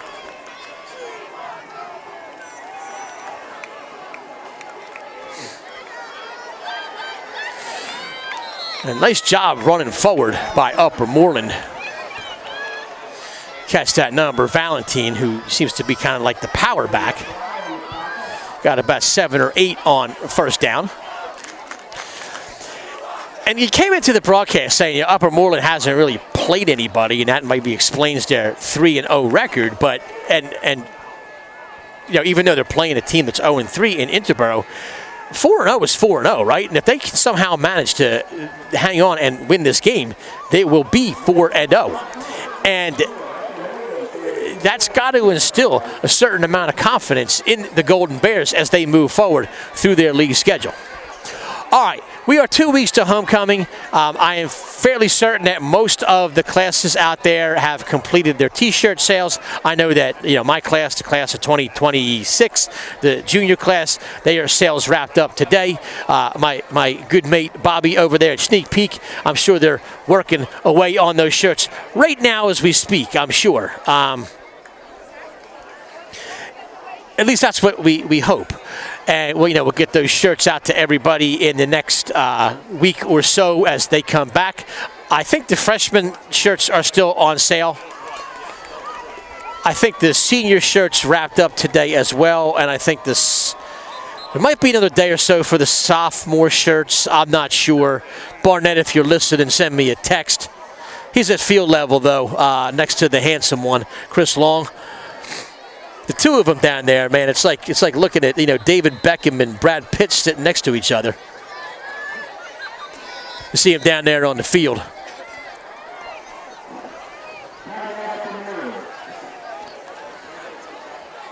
So with homecoming just a few weeks away, again, the shirt sales coming to an end. Next up will be like the float thing.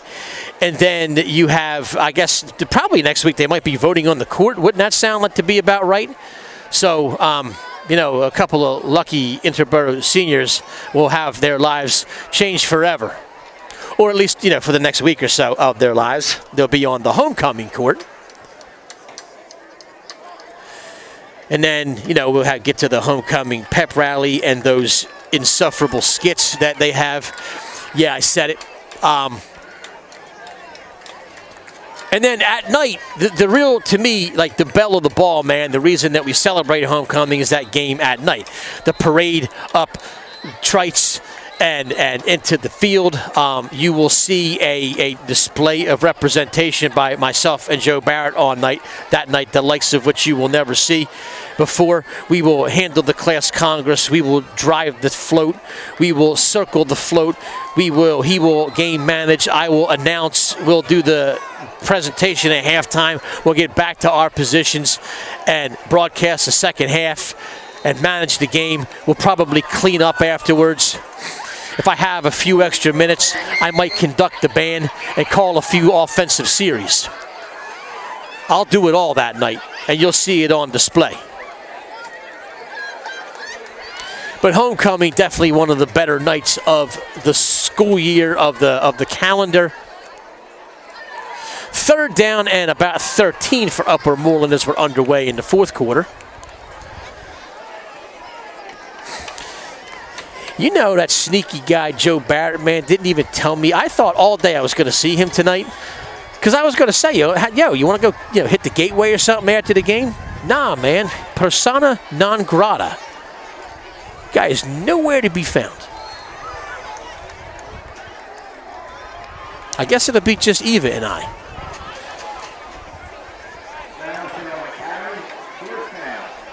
Fourth down and kind of long. I mean, you would think, right, that, conventional wisdom says up 20 points, kind of deep in your own territory, you punt it away. Finnegan back in single safety to receive the punt. Sword, who, for lack of a better term, kicks the stuffing out of the ball. Once every couple of years, like you see a kicker that just their leg defies logic for being a high school kid. High kick, 40 and taking a bounce inside the 30 to the 33, and that's where it's brought down. And Bucs will take over there. Now they did get the stop. There's under 11 minutes to go. Quick strike here at least will make things interesting. You'll start to get a little bit of little bit of extra buzz in the crowd here.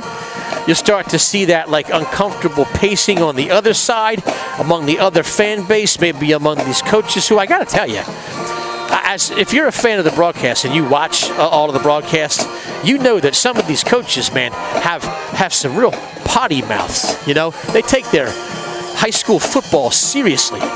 everything from using the Lord's name in vain to, even some of the, and then everything I just said went out the window because that ball just got intercepted. A nice defensive line pick. Jimmy Baker just reached up, and they say like defensive lineman's dream, right? Just swatted it down. So all the cool stuff I wanted to say, about maybe coming back in this game, not so much. Ball back in the hands of Upper Moreland inside the red zone to the 19. But what I do want to say is I want to continue with my compliment. Now, I guess you can't really get that mad and like curse a lot, if you're up by a lot of points. But these coaches up here, man, hats off to them. They really like just made these guys are calm. It's just like kind of a walk in the park, man. They've been really nice. Sometimes you get up here and it's like, you feel like you're at a truck stop or something. Tuffy, back in the game. Tuffy into the end zone for a touchdown. And what you have just seen in the last, 45 seconds of real time is exactly what happens to young teams. Like, here you are, 1 second, you're up high, and you're thinking, man, we got a chance to get right back in, and then just boom, boom. Wheels come off. And what just happened is something that I am beyond confident that in a year or two, you're not going to see this. Bucs down now 40-14, soon to be 41-14, and are on the way towards falling to 0-4. And if you've watched the Bucs, the last 25 years, right? The Steve Lennox era, the Bill Soroka in the broadcast booth era, the last quarter century or so, you're used to seeing a whole lot of winning. And you're used to seeing deep playoff runs, and you're used to seeing, you're probably not going to see that this year. Bucs are well on their way to an 0-4 start. Upper Moreland well on their way to a 4-0 start. But I want to say it again. All right, we're not making excuses. We're trying to find reasons. There are a lot of young kids and young talented kids on this roster. And there are a lot more coming up in the pipeline. And there's a whole bunch more over there in the end zone. Most of them are sitting there behaving themselves. And that are thinking about coming and playing on this field one day. And, I give Pat Fisher a lot of credit for reaching out. Tonight is like official visit night. The kids in the pipeline, the Prospect Park Termites, the Bucs start with them. And I don't think some of the things that you're seeing from this team are going to be part of Bucs football in the years to come. And hopefully a lot of these things get cleaned up, even as there's still some more games to play this year. 41-14, the score. There's 10:26 to go. Offense back on the field.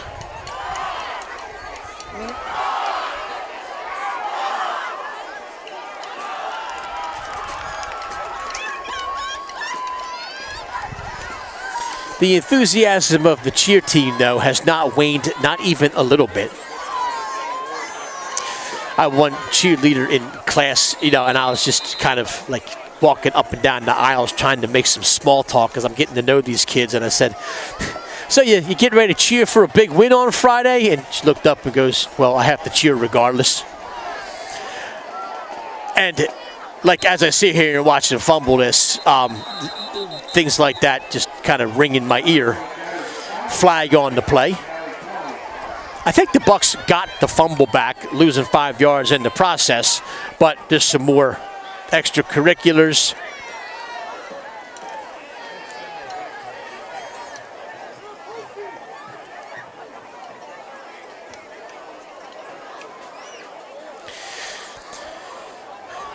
On top of that, every time I check the Phillies score, that doesn't look any better either. So, I guess I'm glad I'm out doing something tonight instead of sitting home and, watching baseball or, at least I'm here. At least I'm hanging out with Eva.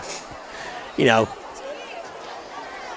we'll go find some good takeout and go home and, just like stuff our faces and try not to think about this game.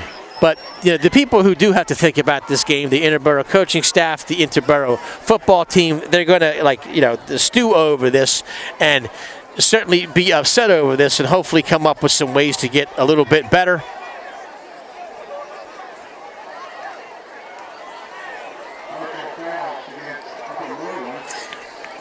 And I'll tell you this, though, like for a team that is winning as comfortably as they're winning, they've had a lot of personal fouls over there on the Golden Bear side. And I don't know if they're just doing some trash talking and maybe the Bucs are responding or maybe the Bucs are just real good at drawing fouls. You don't know what's going on down there in the trenches, and I'm sure I could ask some of the fellas on Monday. Some of those big linemen down there. I see Drew Fresco and Will Estrada. They're down there. I'm sure they'll give me a little bit of the scoop.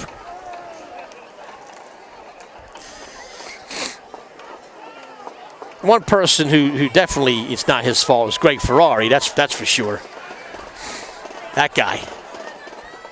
He's just playing his game.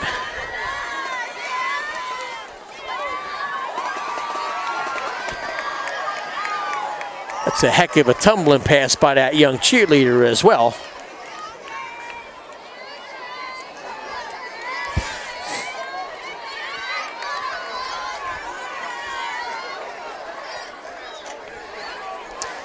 So 10-19, referee decides to finally wind the clock.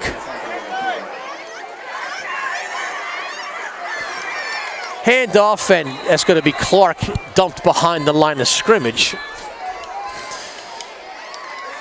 And if it sounds like I'm struggling for content, I am. Last time we played, remember, the second half went so quickly because of the running clock, whereas, we're still like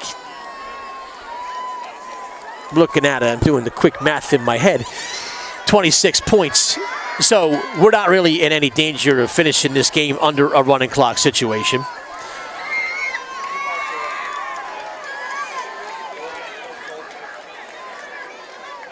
McLaughlin airs it out, finds a slant over the middle. That looks like Lloyd again. Lloyd, 40-yard line and out of bounds.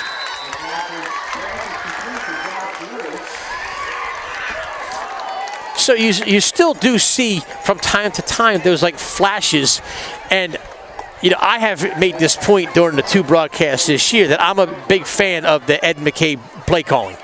And I like the fact that he does what he can to try to get the most skilled position players the ball in open spaces. And there's an instance where it worked. McLaughlin fires one over the middle, another catch. So Jason Clark inside the 20. Golden Bears still have their offense, their first team defense in there, so it's not like this is the Bucs 1s against the Golden Bears 2s. All the starters still out there on the field.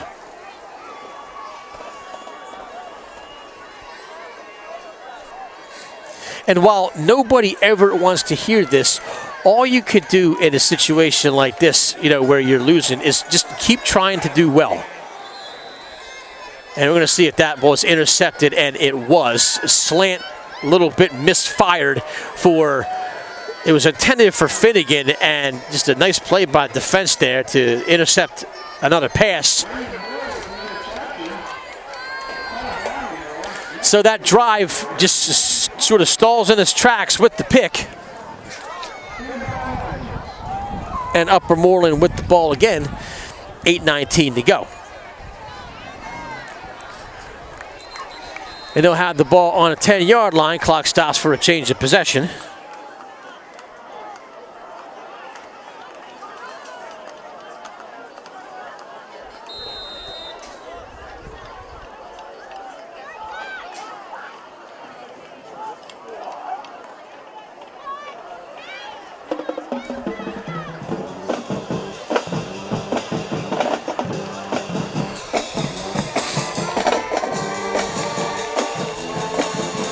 Tuffy, the carry up the middle.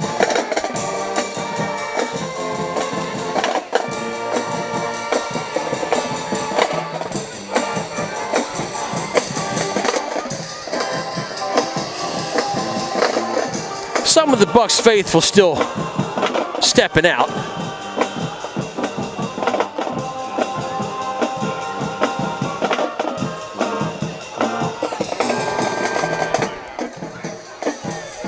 Under 8 minutes to go, and Upper Moreland just, I'm sure they'll take like almost every available second that they can off the clock, and they'll just keep kind of grinding the ball on the ground and trying to move the sticks and keep possession. I'm sure, you know, the running backs that are out there would love to break one, because who wouldn't want like a highlight reel type long run?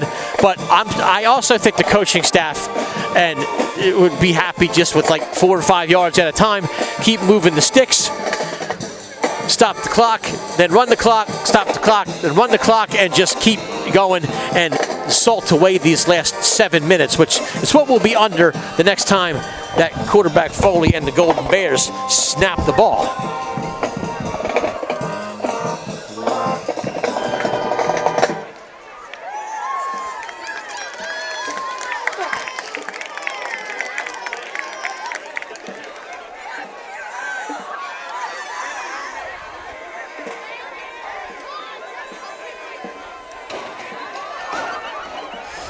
Valentine will get a yard or two, not much more.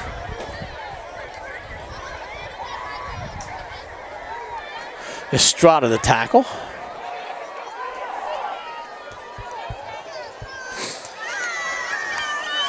Will Estrada yesterday, he has family and consumer science, and if you're like, you know, old or whatever, that's the New Jack way of saying home ec. Right before my class, he brought like a stack of 6 chocolate chip pancakes in with syrup and ate them in class yesterday. Like, talk about a power move by young Will Estrada. Brought his own pancakes in to class and ate them. And mind you, it wasn't breakfast, it was like 9th period. I mean, it was the last period before you leave. And Will Estrada's just powering down chocolate chip pancakes. They look good too.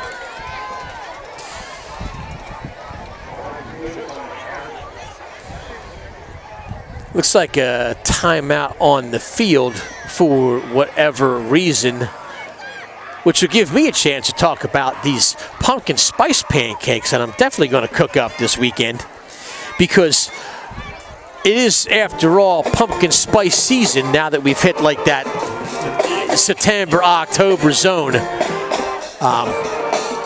You know, I'm sure everyone, and I don't care, like if you tell me you haven't already had a PSL this year, you're lying. You definitely have. I've been drinking Wawa pumpkin spice coffee for the last 2 weeks or whatever. So we're definitely like in that time of year. And when my daughter and I were in the market the other day and I saw these pumpkin spice pancakes, well, it was just something that we had to try. So I'm super looking forward to that.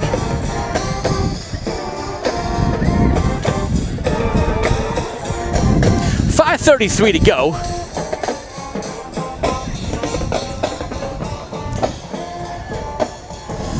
As you hear Iron Man in the background.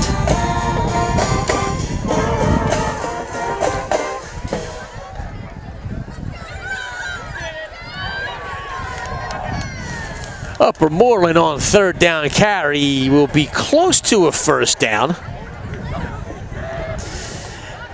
And this is one of these situations where even despite like a 4-touchdown lead, I think you strongly consider going for it on 4th down, even back in your territory, because if you've been able to move the ball at will, if you get it, you can pretty much just at least run another couple of minutes off. We'll see though. We'll see if they bring out the punt team. I mean, I suppose the sporting thing to do is to punt it away, but it's one of those things where it's like, why even let them throw 3 passes and that may ultimately fall incomplete and prolong the amount of time that you're here. I mean, if we can get this last 5 or so minutes over with, we can all get home, maybe eat a late dinner, watch some diners, drive-ins, and dives, and to still salvage a Friday night.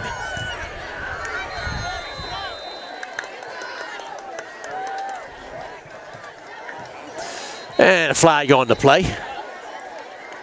Or, you know, perhaps cable news is your fancy. I understand there's an election coming up. If you haven't registered to vote yet, in the state of Pennsylvania, you have until October 21st. So make sure, you know, regardless of your political preference, regardless of your political leanings, you get out there and participate in our democracy. And that goes to all you grown-ups out there who haven't registered to vote either. I sit in class and I tell my soon-to-be 18-year-old, Joe, you got to register to vote. Even if you can't vote in this election, you know, you can vote in the primaries in the spring. You can vote in you know, the other elections in the next couple of years. But, you know, listen, you love Trump, go out and vote for him. You love Kamala, go out and vote for her. You know, you love Dr. Jill Stein or one of those other third-party candidates, go vote for him. Just get out and vote. Make sure you register, though. You can go to rockthevote.com or you can go to PA Vote. Or just, you know, go into your Google search bar and hit voter registration of Pennsylvania and register to vote.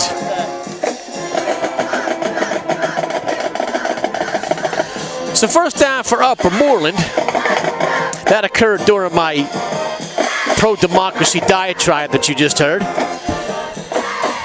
The 47-yard line is the line of scrimmage. Upper Moreland in the familiar power I formation. I love when teams run the old school either wishbone or power I. Davis, he'll get 6 or 7.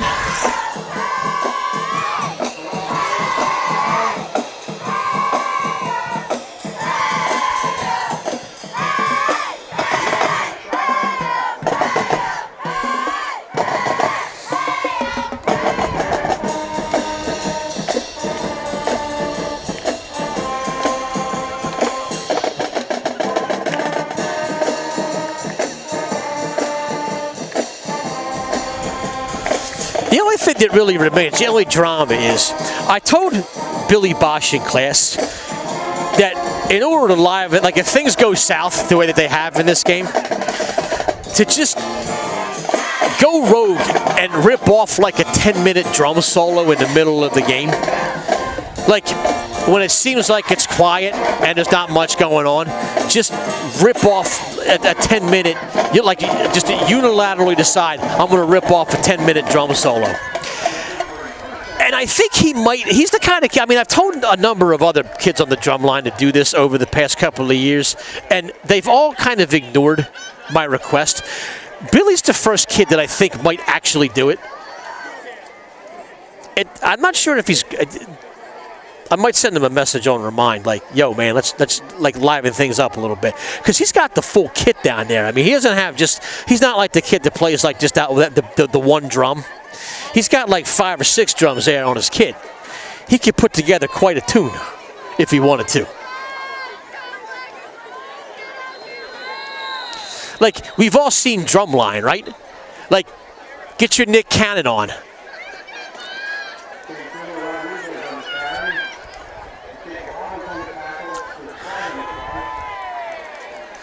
Surprisingly, another flag on the play. Inside 3 minutes to 2 minutes and 40 seconds.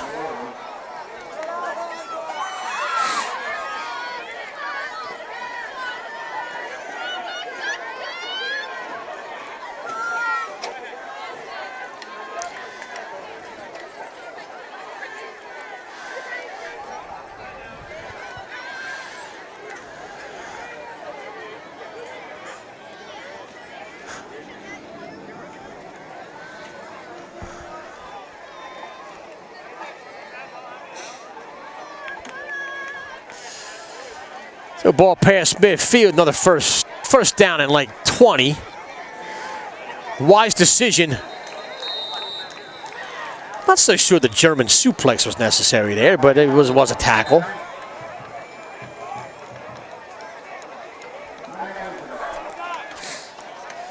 Bucs call timeout with 1:52 to go.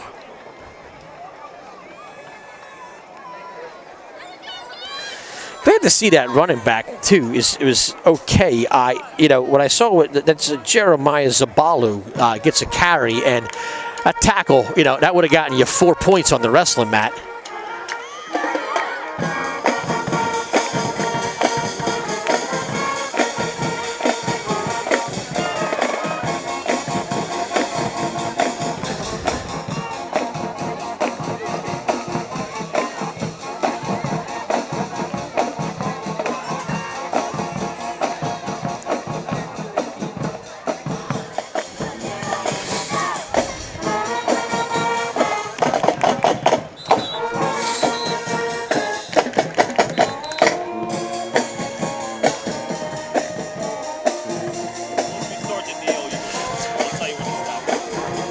So second down and 21 from the 50-yard line, and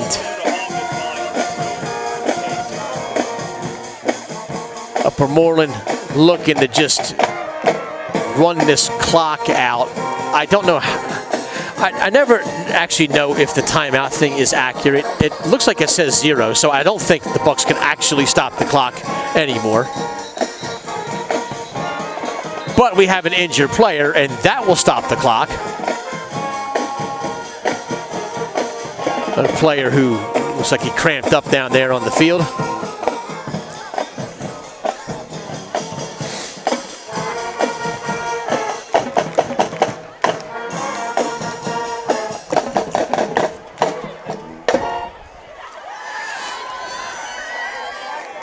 Bucs band finishes strong, closes with a nice 3-song set to sort of like an encore. We'll see if they got one more in them.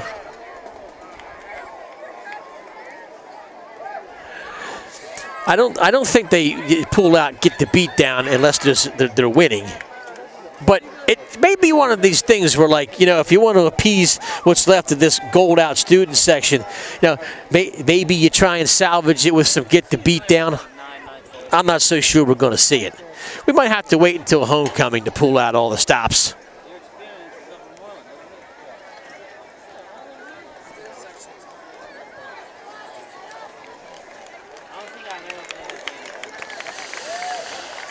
Great to see a young man up and off under his own power.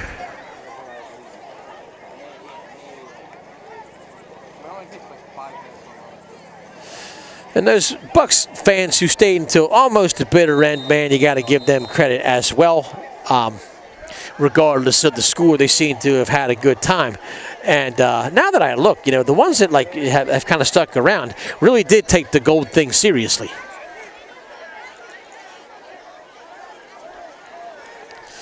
Minute 15 and counting, and again, like you see, the quarterback is just making every attempt to take his time.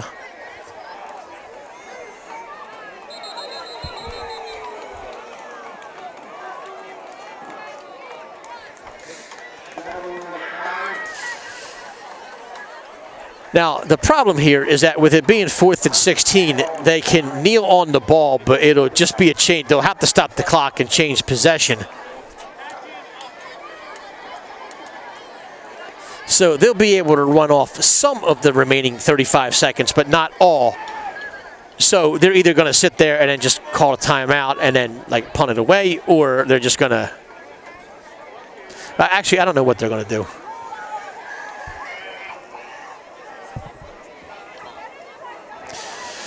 David Adamski is the guy who's been in there quarterback in this, which, honestly, I probably should have mentioned earlier. But when you get a blowout of this magnitude, really all of my journalistic integrity goes out the window.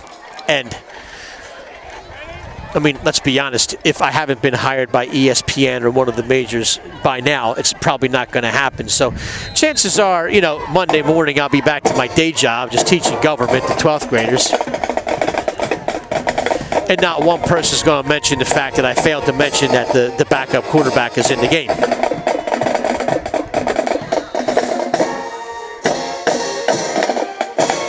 And the timekeeper and referee in this game, in an effort to be as, official as possible, is going to stop the clock for the change of possession, although, so I guess they're going to make the Bucs come out here and run a play, and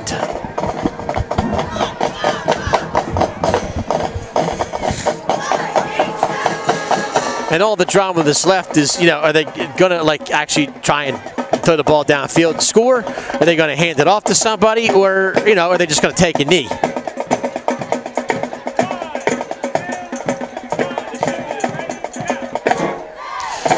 Looks like they're just going to take a knee and end this one. So with that, congratulations to the Upper Moreland Golden Bears as they go to 4-0 on the season.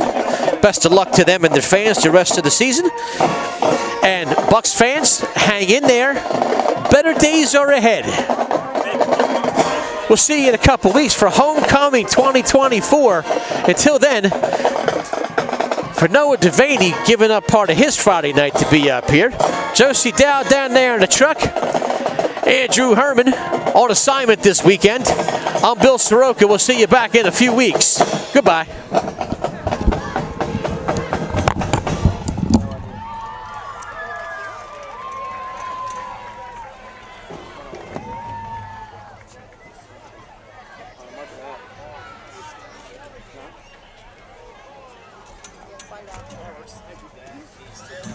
I don't know if Herman actually talked to you. He said she Which one do you like more, blue the elderflower or coconut berry? Yeah, what do you need? The green one.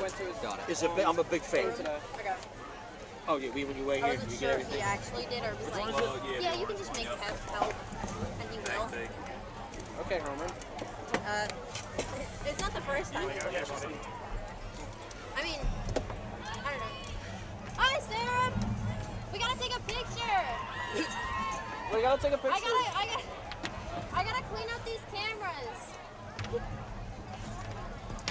Okay. No. Start unplugging everything. What's up, man?